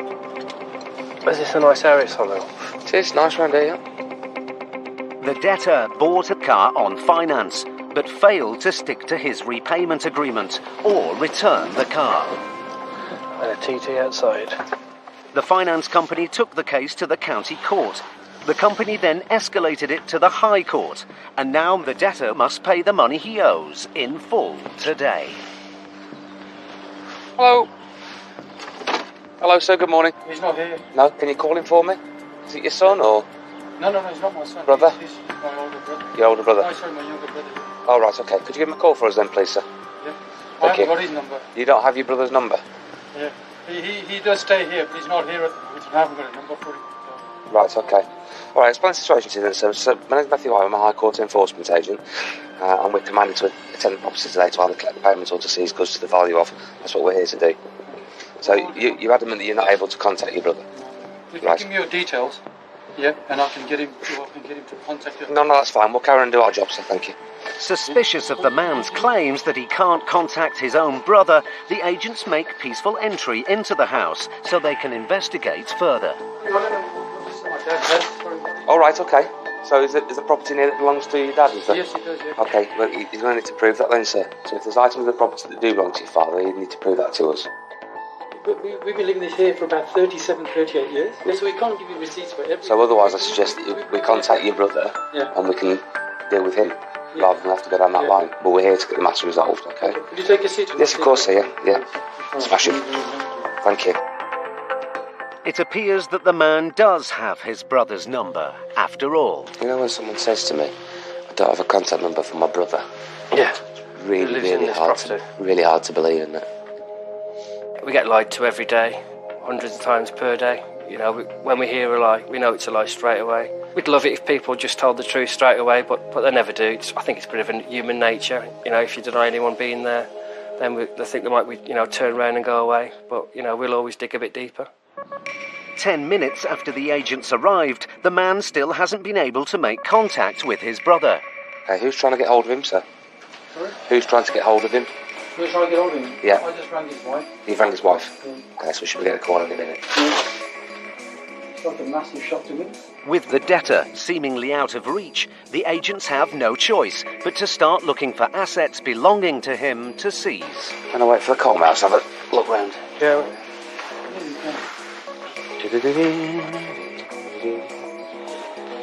But just before the agents can start searching, a call comes through. Yeah. That's his wife. She says she's trying to get hold of him. She can't get hold of him. Okay, all right, no problem. We'll carry on and do our job then. The agents continue their search, but then Gary spots a plastic bag. It's a story. Full of coins. A little bit short, isn't it? Gary starts to count the money, but it's clear there isn't enough here to even scratch the surface of the £10,000 debt. £175, Matt. How much, mate? £175. Okay. The difficulty with large debts at residential properties is generally there isn't going to be sufficient goods to cover the amount we're looking for. For instance, if we're looking for £10,000, then we're probably looking to recover £50,000 or £60,000 worth of goods to cover that at auction. There's very few people that have got that amount of money in the house. The agents have now been in the house for half an hour. There's still no sign of the debtor, and with little else of value to remove apart from the coins, it looks as if the agents have hit a dead end. But then the case takes an astonishing turn. Hello? Who's this? Hey? Who's this? Who's this fella? Hello, mate. This is not your brother. Yeah. Hiding under the bed? Hiding under the bed, sir? The bed? Definitely. I've seen this all now. In an extraordinary twist, it seems that the debtor has been hiding in the house all along. Now Matt and Gary will have to work hard to get this bizarre case resolved.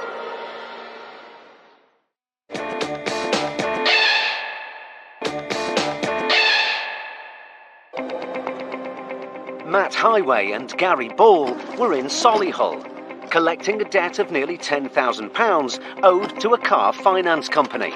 Hello, sir, good morning. He's not here. No? The debtor's brother told the agents he couldn't contact him.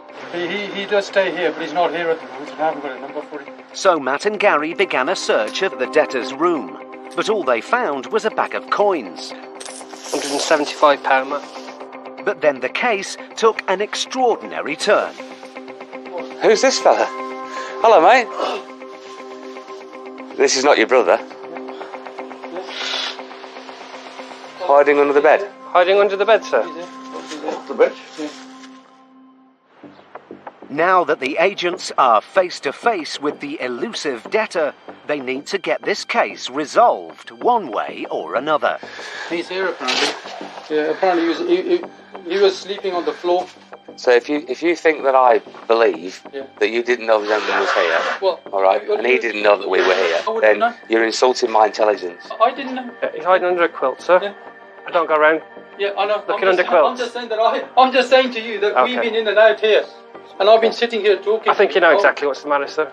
You've been here all along, hiding under the duvet. What's you know exactly what I mean, they're sir. saying they're from the court, I think he knows what we're here, sir. He's been awake all along. Let's not insult our intelligence, eh? Matt needs to make it clear what the debtor must do next. There's an outstanding balance of £9,920.28 that the County Court made you liable for on the 23rd of the 5th. I don't know, did you have finance out from somebody? Is it vehicle finance or... Yeah, okay. So you've not paid it? Mate, you don't need to go into my stuff. I'll sort your money out. Yeah, no worries. If you want to get the payment sorted then. With the debtor promising to pay, the agents give him time to get the money together. It's only because, I was counting the money, mate. My foot actually touched him. It's in all now. How weird is that? You ever played enforcement hide and seek, mate? How strange. Never fails to be amazed in this job. He's even got the money to pay, apparently. We've even got his wife on the phone. He's in the house. We see things on the normal run of mill that people will think are absolutely crazy. It's a very different job, enforcement, very different to any other job, and it throws up all sorts of surprises. The agents have been at the house for almost 2 hours when a woman arrives with a bundle of cash.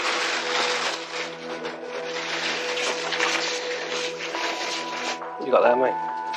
1, 2, 3, 4, 5 grand. How much have you got there, mate? £4,920. There's the 80 back from the 10,000.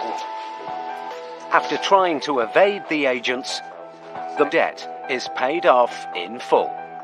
All right, that's all for you. And we're all done. Okay, thank you, sir, for your help. Okay, appreciate it. Cheers, sir. Thank you. All right, thanks very much. All done, mate. Results. It's amazing the lengths people go to when it's to try and evade enforcement. 52. And he's 52 years of age and he's hiding under his bed. I mean, I stopped doing that when I was 6. When he can get the money that he owes? Within an hour? Within an hour. Yeah. Enforced? Enforced, mate. Good job.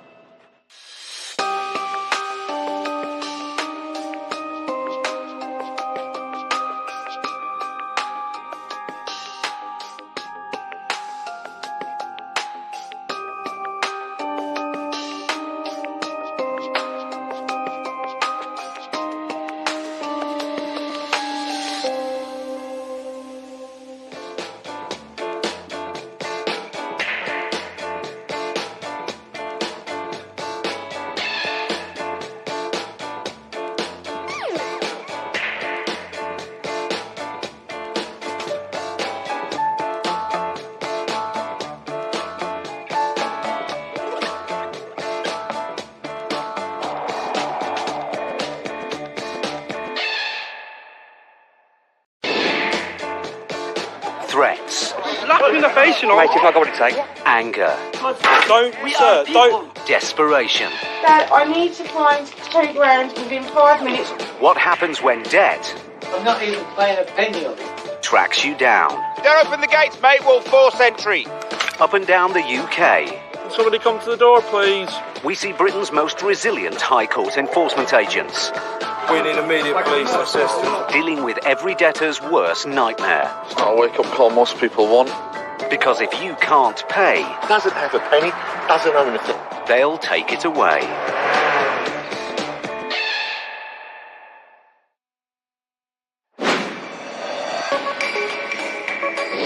Figures from a leading debt charity show that the value of total personal debt in the UK has risen by nearly £30 billion over the first half of 2017.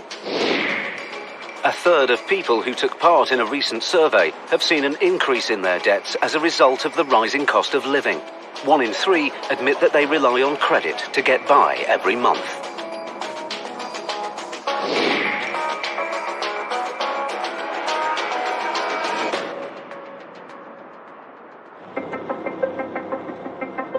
High Court enforcement agents Stuart McCracken and Elmore Victor are in Whitefield, Manchester.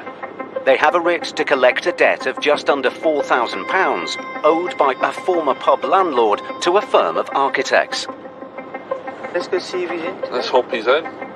But this isn't the first time Stuart has tried to enforce this writ. Last time, the debtor said he couldn't pay immediately, and so was given 24 hours to clear his debt. But he didn't pay. Beautiful house. Let's go. Is this what they refer to as Manchester Sunshine?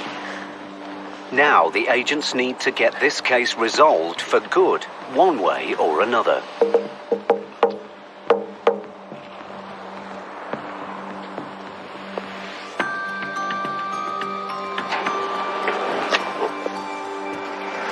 With no answer, the agents go to investigate round the back of the house. Hello? Finding an open door, they make peaceful entry. Is anybody in? Frank and I currently Yeah, I'll just stand outside. No, I'll be staying here at the moment, sir. Please, Mr. Stand outside. No, I'll be standing here at the moment, sir. Just regarding this issue, sir. Please give it a girlfriend's house. Not living here. Despite his claims, this is where the notice of enforcement has been sent to, and where Stuart met the debtor on his previous visit. Stuart makes his position clear. We're here now to collect a balance of £3,916. If not, we are instructed to remove goods. I'll give you 15 minutes to try and raise the funds. If not, we will have to go around the property, sir, to assess goods for removal. I don't want to argue with you. Give me the opportunity to ring somebody. Yeah, do that then. No problem. If you're not going to leave the house, sit down. I'll be waiting here, please sir. give me the opportunity. Okay, I'll give you that opportunity. I'll give you 15 minutes, sir. No, you can't just give me 15 minutes. I can do, sir. It's not my address. Sorry, you keep saying that. I spoke to citizens' advice. Yeah. You can only take things that belong That's to right, me. sir. Okay. This is not my television. Right. This is not my couch. Okay. This is not my house. Yeah. I'm looking after the dogs. Right, Because the dog's sick and is ill. So I said I'd stay with the dog. If you want to make a phone call and arrange a payment, that will be the end of the matter. While the debtor starts to make some calls, Stuart hunts around for evidence that the debtor is more than just the house sitter he claims to be. But the debtor has other ideas. How can you go wandering into another room? Can you hear what I'm saying? I can hear what you're saying, sir. So why are you stopping me from making the phone call? I'm not stopping you at all. I'm not stopping you at all. I'm not stopping you. I'm not stopping you at all. I'm not stopping you at all. Stand there where I can Sir, see you. you can see me through the window. No, I want you to stand there. You can't just wander in somebody else's Sir, house. right, I'm going to make it clear to you. If you're not happy with what we're doing, ring the police. What are you doing there? How can you look at somebody else's information? I'm trying to look, sir. Right, please don't look at it. I can do. No, Why? you can't. Why? What have you got to hide? Nothing. You've got nothing I've to got hide, nothing to sir. hide. Okay, so I'll just continue having a look through here then. You will find that any information to do with me in this building Yeah. has nothing to do with me. Okay, that's fine. That's no Right. problem at all. But sadly, I can't take your word for that. But then Vic spots a letter in the debtor's name, sent to this address. I told you that I've been staying with my girlfriend and I'm looking after the dog. So you're staying here? No, I'm not living here. It's not my address. And here's another letter here, sir. Royal Mail. Why did your post come Because here? I asked her to send some post here. Right, sir, come on. No, I'm telling you the Come on. truth. Please, will you not continue taking the information? What are you doing? Taking photos. Honest to God, not my address. You're digging yourself in a hole. No, sir. I'm not giving myself in a Look, hole. some evidence here. Let's not go around in circles. Let's get this thing sorted out, right? I'm trying to get it sorted out! Don't raise your But voice you're at then me. trying to be awkward with I'm me. not trying I'm to be telling awkward you, with you it's at not all. my home. Okay. Do I stay here? Yes. Do I look after the dogs? Yes. Does your post come here? Yes. Stuart's patience starts to run out. With the debtor getting more irate, he needs to get this case back on track. Let's just nip it in the bud now, sir, okay? Give it till 11:15 to try and make some calls, try and get it sorted out. Then I'm trying to, but I don't feel comfortable you rooting around, and I'm telling you that I don't own this house. Yeah, but there's and the property property in this house does not belong to me. Okay. Right. Let's try and get it sorted. He's not answering the phone, so I can go to keep ringing. Like I said, sir, we've still got time. We always give the defendant time to raise the funds. Because it's a big shock. As you can imagine, someone knocking your door with a piece of paper saying, if you don't pay, we will take goods away. So we always try and work with defendants, give them time to ring a family member or a friend, because we all know someone that most probably can help us. The clock is ticking. The debtor now has 15 minutes to find the £4,000 he owes, or the agents will have no choice but to remove any goods belonging to him from the house. You've got the order with the value on it. Here's a copy for you, sir. I need to make you aware, so if we do start taking control of goods, the balance does go up. I don't want you to remove the goods. I want to make the payment. Give me an opportunity to make the payment. We are at the moment. Right, can I give you £100? No. Right, what can I give you then? The very minimum they would accept is 50%. That is £2,000. We can't put an offer forward for less than 50%. But we need to know a guarantee figure. There's no point in ringing up with figures, sir, until you can raise it. Up to the claimant at the end of the day to accept it. Yeah. I swear to you, that this debt, I have every intentions of paying it because you people do not go away. You're like a rubber band. You're just going to bounce back again. The only way that you're going to bounce and not come back is if you get paid. Right, I get that. Defendants will throw all sorts of smoke screens at us, but once they've realised they've used all their excuses, all their reasonings, they then think, right, well, I need to try and get this sorted as quickly as possible. It can be music to our ears sometimes when a defendant says, I know it's owed, I need to raise some funds, can you give me a bit of time to try and raise something? That's something that we want to hear on every job. The debtor's time to raise some funds is almost up. With no sign of payment, the agent's only option is to start looking for assets to seize. So I'm just going to go look around the property. No, excuse me. I don't want you to walk around the property. I will be, sir. Daniel, we're going to stop in the action to make a payment. Excuse me. I don't want you. You're not allowed to go around the property. Of course I am. It's not your house. It's not your... Excuse me. Excuse me, please. Please don't start. Please. Give me the opportunity to deal with the situation. I understand your sincerity of your situation. I understand your job, but please don't go wandering around the house. With the debtor now obstructing the agents from carrying out their lawful duties, the case has reached a stalemate. Stuart and Vic will have to use all their negotiating skills to get the £4,000 they came for.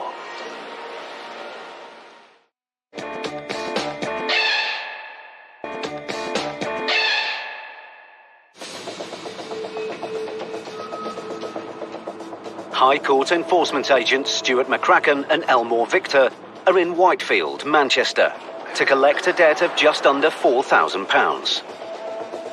Is this what they refer to as Manchester Sunshine? The debtor claimed he didn't live at the address. Please go to the girlfriend's house. Then he said he couldn't pay the full amount he owed. Can I give you £100? No. But when the agent started an inventory of goods, tempers started to fray. It's not your house. It's not your... Excuse me. Excuse me, please. Please don't start. Please. Give me the opportunity to deal with the situation. Now, Stuart must make it clear that he has every right to start listing goods for removal if the debtor doesn't make an offer of payment. Please don't go wandering around the house. At the moment, okay, I'm here now to assess the goods. It's not my property. But you're here, sir. No, I'm here. So what I'll do is, I'll give you another 15 minutes to try and raise the funds. It's 11:30 now, so I'll give it till 11:45, and then we will have to do an inventory. With a second deadline set, Stuart has given the man a final chance. Raise the money now, or lose any assets in the house belonging to him. The debtor gets straight back on the phone. Hello?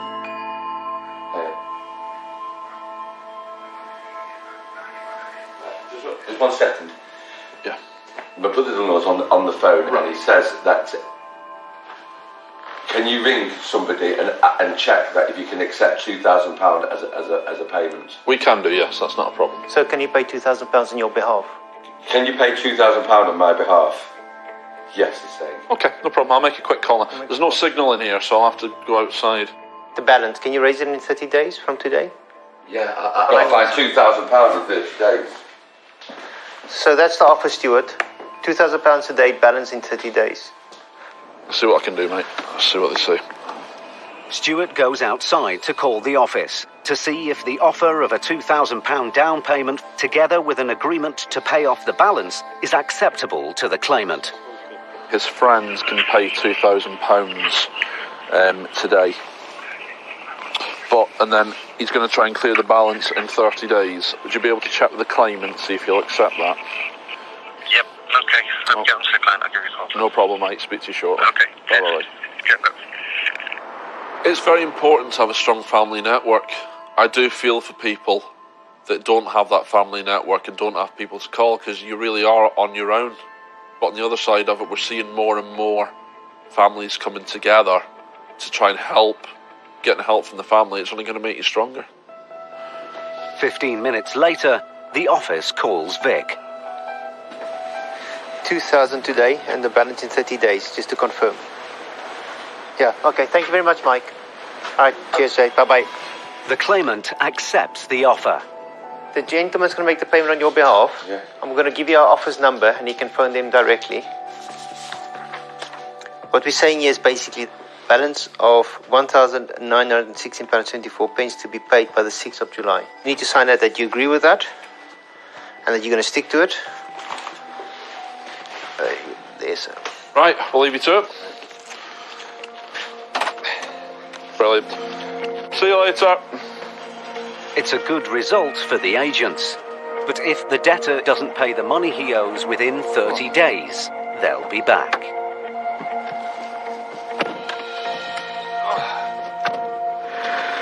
I'm not going to lie, Vic, I feel quite honoured by that. You just don't give up. You're like an elastic band once you... Come back, you keep on coming back. I've been called many things, but never an elastic band.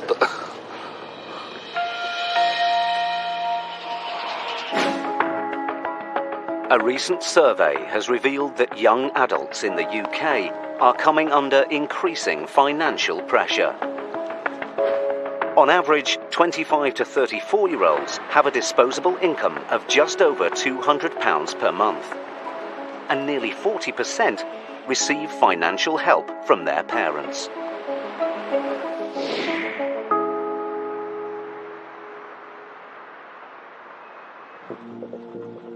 High Court enforcement agents Matt Highway and Gary Ball are in Kings Norton, Birmingham. As always, we've got our instructions from Her Majesty the Queen. Yeah. We'll carry them out. They have a writ to collect almost £10,000 owed to a car finance company. It's another big one, this, mate. It's a few £100 off 10 grand. Big money to find. The debtor was paying for a new car he bought in instalments, but fell behind with his payments. We're going to see what we can do, shall we? Yep, see if he's in. The finance company took the debtor to court and won, and now he must pay the money he owes in full today.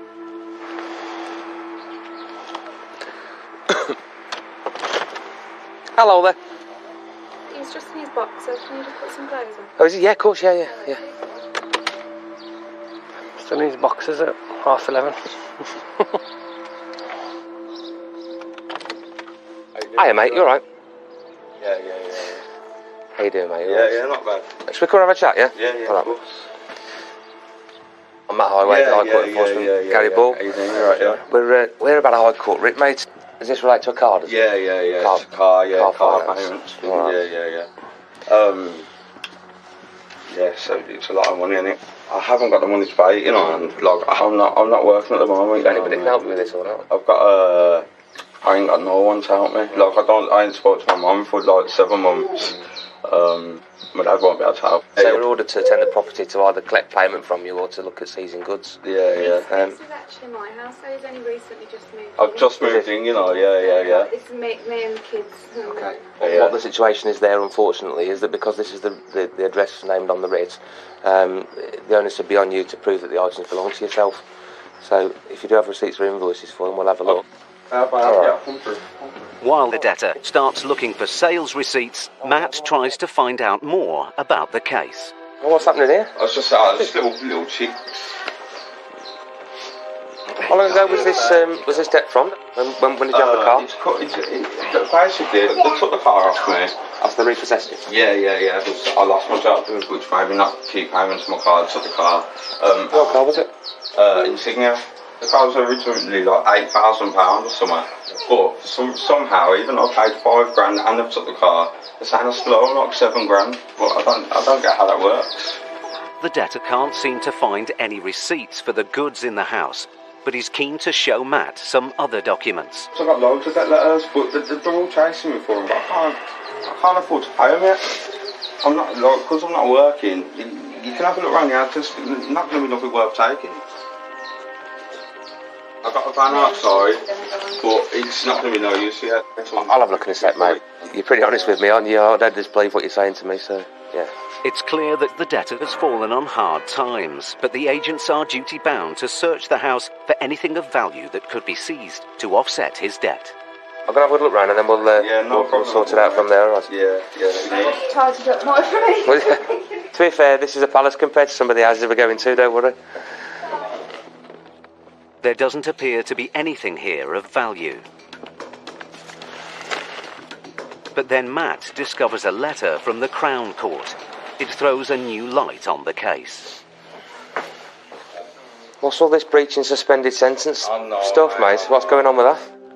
I went to Crown Court the other day because I breached my community service. If I breach one more in 6 weeks, and I get 12 months in jail. What's you playing that, man?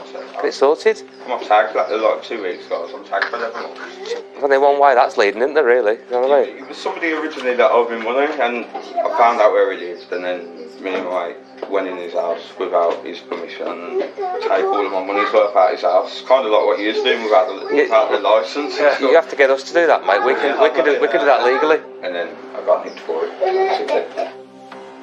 It seems that the debtor's conviction is at the root of all his money troubles. So were you working when you took this finance out then? I thought that I was a bin man.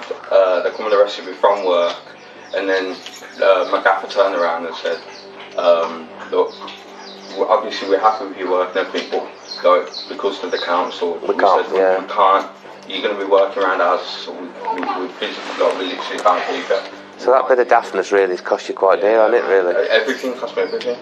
Often as a High Court enforcement agent, half of your job is an enforcement agent and half of it is a social worker. We will hear the full story about what the defendant's been through recently, been through in his life, what his situation is like at the moment, and they'll open up to you with these truths about their life in order to explain why they're in the position they're in. What it does for us is it builds a picture of where they are and how likely they are to pay this debt off. With no sign of payment and nothing to take in the house, Matt needs to double-check the value of his van. This one's yours, is it? It's not worth £9,000, is it? No. There's nothing in there. With the best will in the world, that van's not going to cover it, is it really? I know. At auction, the van would fetch less than £100. It's becoming clear that an affordable payment plan is the only way to get this case resolved today. But first, Matt needs to carefully assess the debtor's financial situation. We can get this onto an arrangement then. What are you suggesting? Weekly or monthly? We got paid 114 a week between us. It's a lot of money as well. It's not even like it's a small amount of money. So I don't want to offend you by offering you a stupid little amount. You get benefits, right? Yeah. What you want? JSA. So it's 114 a week as a joint claim, yeah? Alright. What other debts have you got? Loads, mate. Loads, honestly. For what? It's all my past. I've got a Vodafone one for like nearly 700 quid. I've got a couple of old parking tickets that I didn't pay. I've got another kiddies one, but I can't think of what it is. Altogether, I've got about 14 grand's worth of debt, but when you're not working... Yeah. It's clear that the debtor is in life-changing levels of debt. So Matt decides to offer him a lifeline. So to get this sorted, mate, what I suggest we do, in light of your benefits, you know, job seekers and that, until things improve, we'll set it up at the lowest they'll allow me to, which is £50 a week. I'm going to be honest with you, mate, it's probably going to bounce. You can't make 50 quid a week with your window cleaning. Yeah, I will try, yeah. Gary calls the office to see if the client will accept a repayment plan of just £50 a week to pay off the debtor's nearly £10,000 debt. Alison, can you have a look at a job, mate? He's currently on job seekers allowance, £114 a week. So he's offering £50 per week. Can you put that to the client, can you, and get back to us? No problem. See you I'll speak to you in a minute. No worries, mate. Bye. Ciao. People do high debts from themselves, high debts from the people they live with, and when they've got two enforcement agents knocking at the door, I think it's a big wake-up call for them, and they have to deal with the situation. 5 minutes later, the office calls back. Hello. Hi Gary, it's Alison. I've spoken to the client. He's agreed to the £50 per week. Yeah. On the understanding that review every 3 months, just to hopefully still keep up with it. Okay. No worries, I'll pass that on. Thanks a lot. Cheers, bye-bye. Bye-bye. Cheers. Yeah, they've accepted it. However, they're going to do a 3-monthly review on it. Yeah. So if you do get a job, obviously you'll be earning more then. So yeah, of course. they'd obviously want more. So. Yeah, man, no problem. Well, you're gonna have to get out, mate. Get out in the van and get some money, mate. You got things to sort out now. You got family and missus around you. You got to sort it out. That's the arrangements in place, all right. Yeah. Any issues? Give me a call. That's my mobile number there, all right. Yeah. So any problems at all? Give me a shout. Cheers. Take care. Ta-da, mate. See you later. The case may be resolved for now, but as it's going to take almost 4 years to pay off his debt, there may be tough times ahead. He's got a lot going on, hasn't he? He's got a lot going on. I mean, that suspended sentence hanging over him. I lost my job because I'd done something stupid and ended up basically getting arrested like a donut, like just making bad decisions. Got to be the man of the house now and stop messing about, start paying my debts and fix my life. But not take out stupid car finances or things that I can't afford. Faced with a sensitive situation, Matt and Gary got the best result they could. But in Stuart and Vic's next case... No, it's fine. No, it's fine. Do one then. What do you mean, do one? All right, mate. See you later. They meet a landlord. Every day there's someone trying to scam me from something. On the losing side of a bitter dispute with his tenants. Sashed the house, robbed the cooker.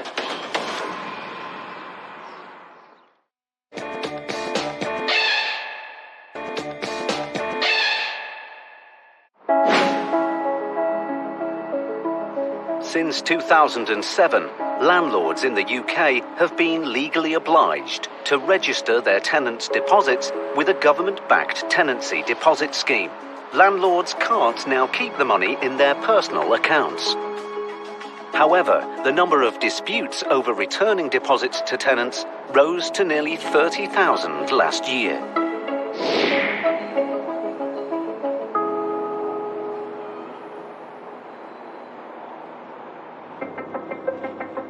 8 a.m.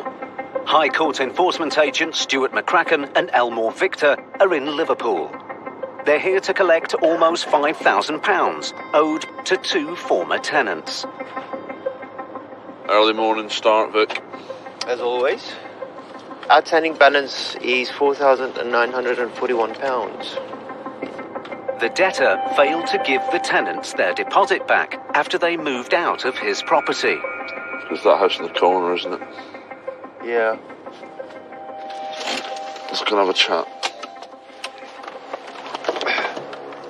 The case was escalated to the High Court, and now the landlord must pay back the money he owes in full today.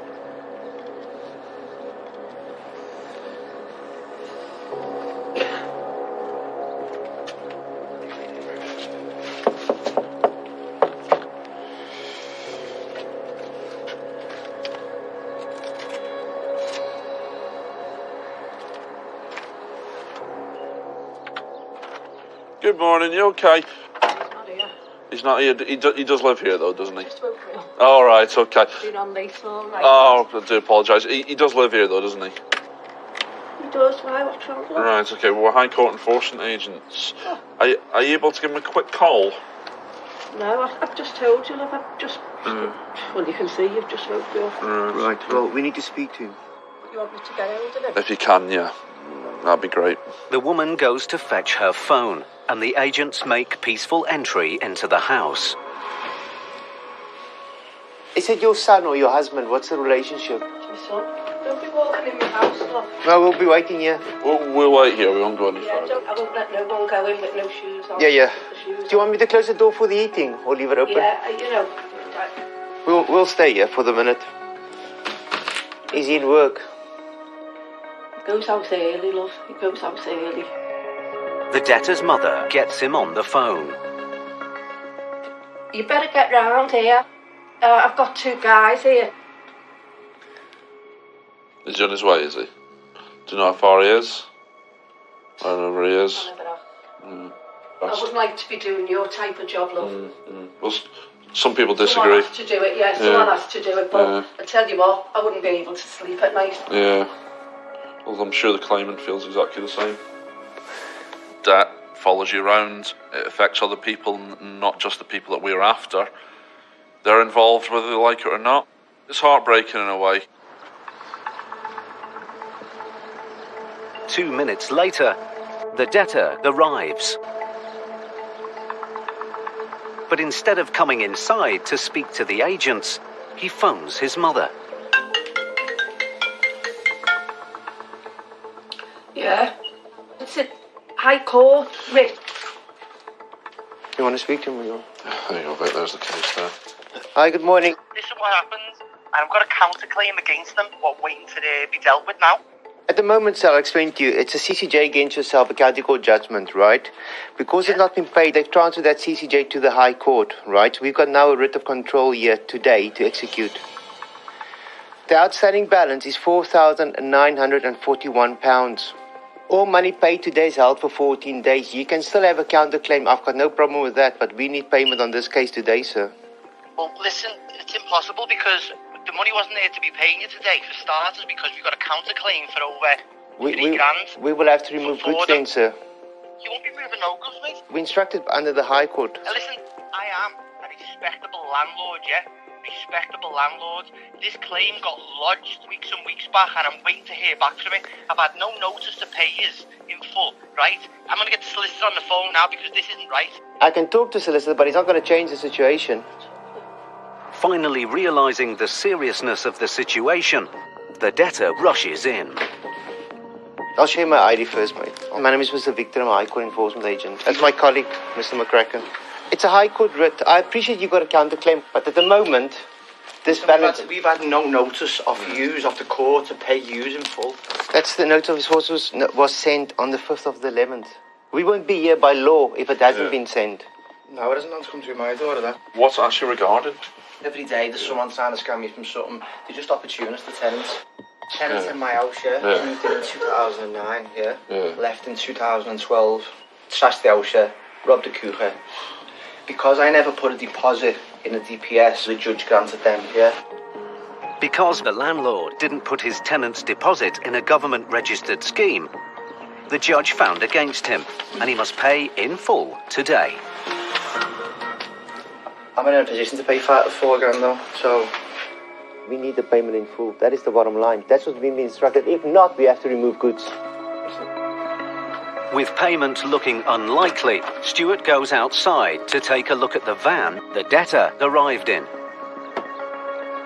But a neighbour has spotted him from an upstairs window. Hey, you. That's not even yours yet. You what, mate? What do you mean? It's not yours. Shut the door. Whose is it? Whose is it? Whose is it? Whose is it? Never mind whose is it? It's mine, so shut Okay. the door on the van. Yeah, no problem, mate. No, that's fine. No problem. If it's your van, that's fine. No problem. What do you mean, do one? All right, mate. See you later. But as the debtor arrived home in the van, Stuart is suspicious of the man's claims. So he calls the office to see if it's free of finance. Hi, Nicky. Can someone do HPI for me, please? Yes. Under 1,350 quid. Okay. Cheers, John. Thanks very much. Bye. The vehicle is free of finance and can be seized. So now Stuart needs to confirm his suspicions that it does in fact belong to the debtor. Have you got documents for the vehicle? Yeah, the documents. Yeah, because obviously we've seized that vehicle now. It will be removed. You just took my vehicle? Yeah. No, it's not. It's still here. It's still here, but we've taken control of it. So, to take the vehicle just to get you out my ear for now and go from there, cool. It appears that the van is the debtor's, but its value doesn't come close to clearing the £5,000 owed. So the agents may have to seize assets from the house to offset the balance. But we have to take control of goods as well, so it'll be in the property as well. We will be removing goods. But then a friend of the debtor arrives, and it appears he's willing to pay some of the debt. So, can you take half of the money out? Half the money out and then cut back for half. It needs to be the full balance. We've been instructed by the full balance. I know you're trying to source it out. Listen, I'll give you cash now, half cash now. But come back with the other half. All right, if you got half cash, can you pay the other half on your card? I haven't got a card. So look, we get half, and then when can you come back for the other half? When you come back tomorrow? We can't. We're here today for the full balance. I appreciate you want to help your friend, but we instructed to collect the full balance or take control of goods, which means removing goods. What is it now? 4941. The debtor and his friend leave to try and get the rest of the money. We can usually tell if someone's going to return with the cash because they've made the effort to come all the way down. They know the situation, they know why we're there, they know what's going to happen if they don't make the payment, and then they've offered to help the friend. So, in my opinion, the last thing they want to do is let the friend down. Just moments later, the debtor and his friend come back. So how much is it? 4941. And they've bought a bundle of cash. Let's quickly count this out, guys, and then we'll leave you to it. Thanks to the help of his friend, the debt is paid off in full. 135, yes, spot on. All your details are in there, what you need, paperwork, copy of the writ. There you go, guys. Got the details in there. All right, guys. The agent's perseverance has paid off. Result? Yeah, cracking work, Vic. Cracking work.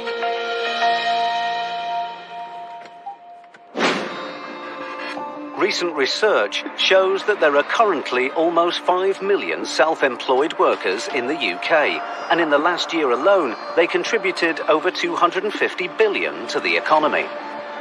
However, 4 in 10 self-employed workers can't afford to save any money at all each month, making them more likely to fall into serious debt.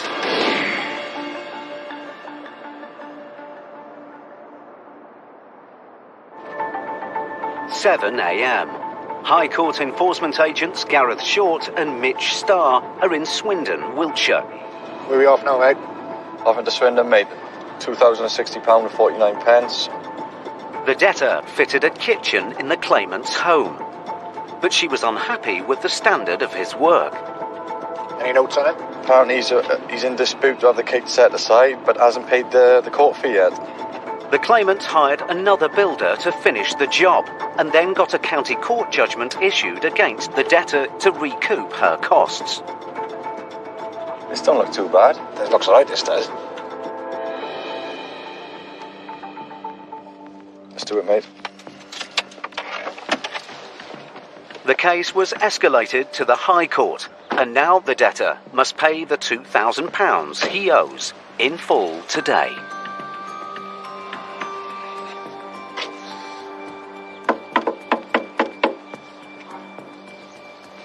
Door's open. Hello? The agents take the opportunity to make peaceful entry through the open door. Hello? High Court enforcement agents. Come on, it's alright. It's alright, buddy. Hello? Have a look, bud. Hello? But no one appears to be in.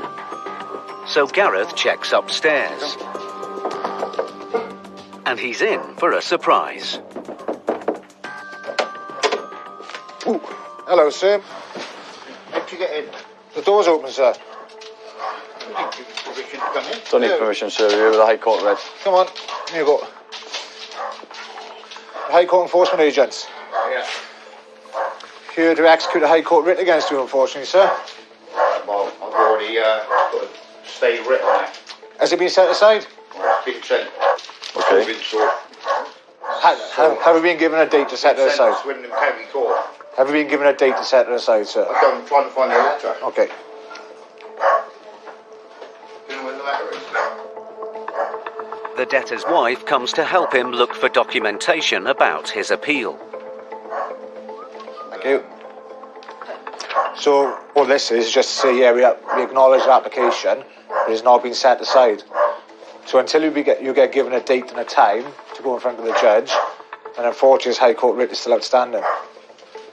So unless the full balance of £2,060 and 49 pence is paid to us right now. 2,000? Yeah, you've incurred additional enforcement costs now. This is a joke. The bloke owes me money. With the debtor disputing the writ, this simple case might be tougher to crack than Gareth and Mitch expected. It will take all of their patience to get the £2,000 they came for.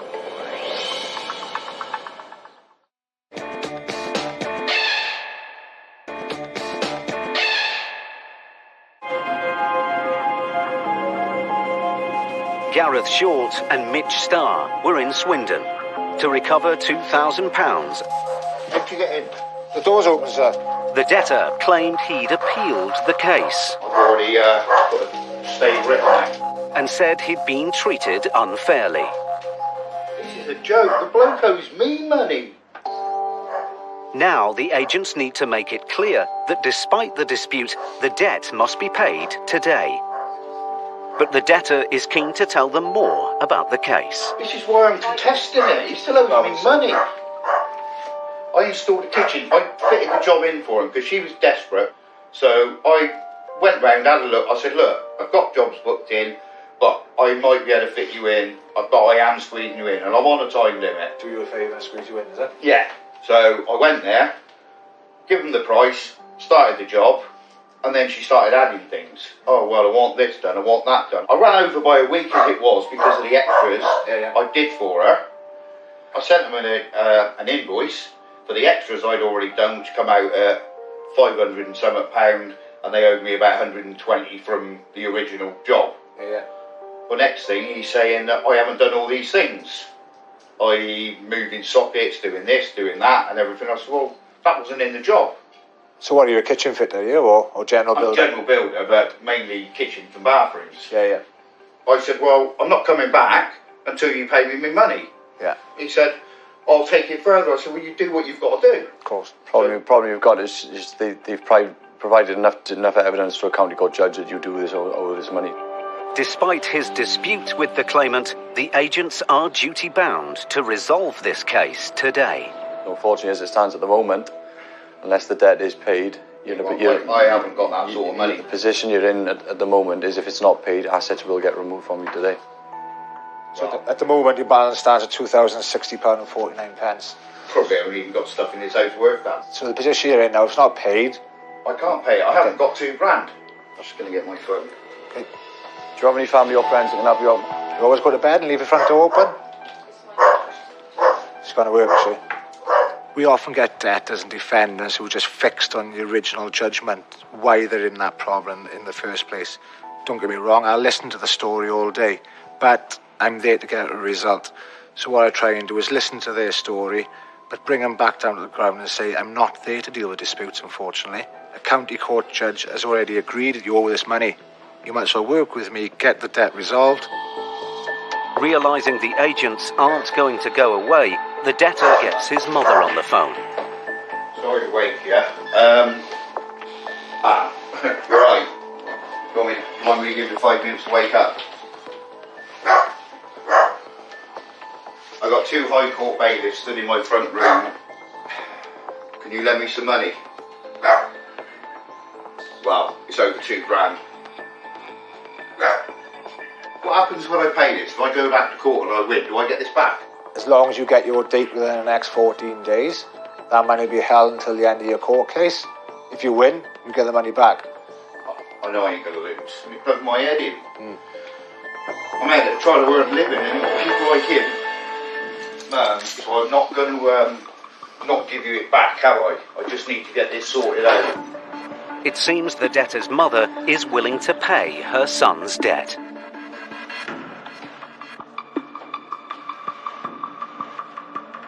Sorry about this, Mum. Have you got your card handy? You'll need your card. Alright, sorry. What's the code on the back of the card? If it's a savers account, perhaps he hasn't got it. Everyday saver card. Right, we can't use that card, Mum. Do you know how to transfer it? No. Right, I'm going to pass her on to... You carry on, mate. You do what you've got to do. Might as well sit down. Alright, we've been driving a while, thanks. It's nice to stretch the legs. It appears the debtor's mother needs to transfer money from one account to another, but she doesn't know how to go about it. This could be hard work. Yeah. My mum lives on her own since my dad passed away. So Right. Dad passed away 2.5 years ago. She'd never even had anything to do with a bank account. So we've had to sort of try and teach her. Yeah. Your wife's talking her through it now, is she? Try it. No matter what somebody's age is, if they phone their parenting instinct is to help them out.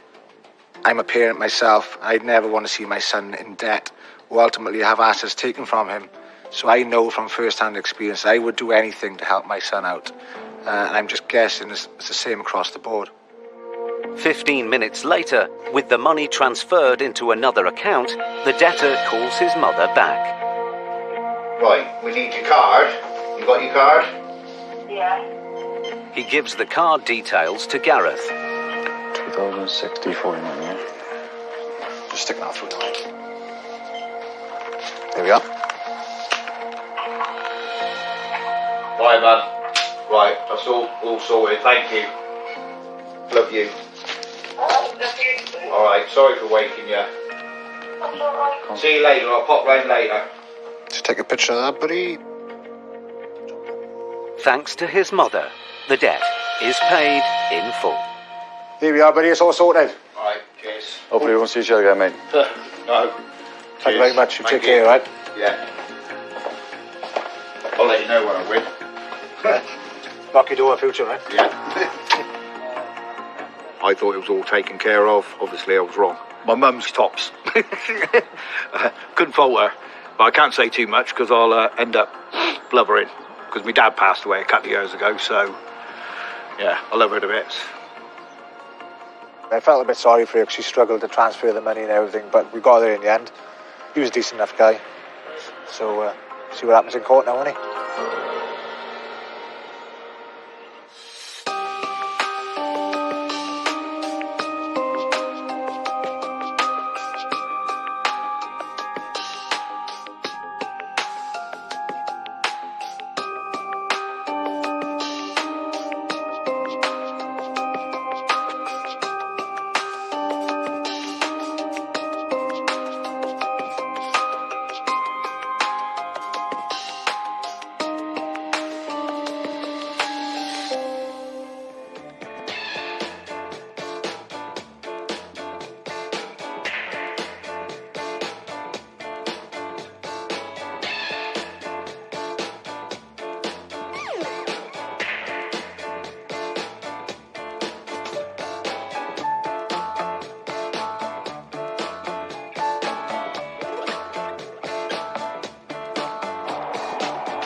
you.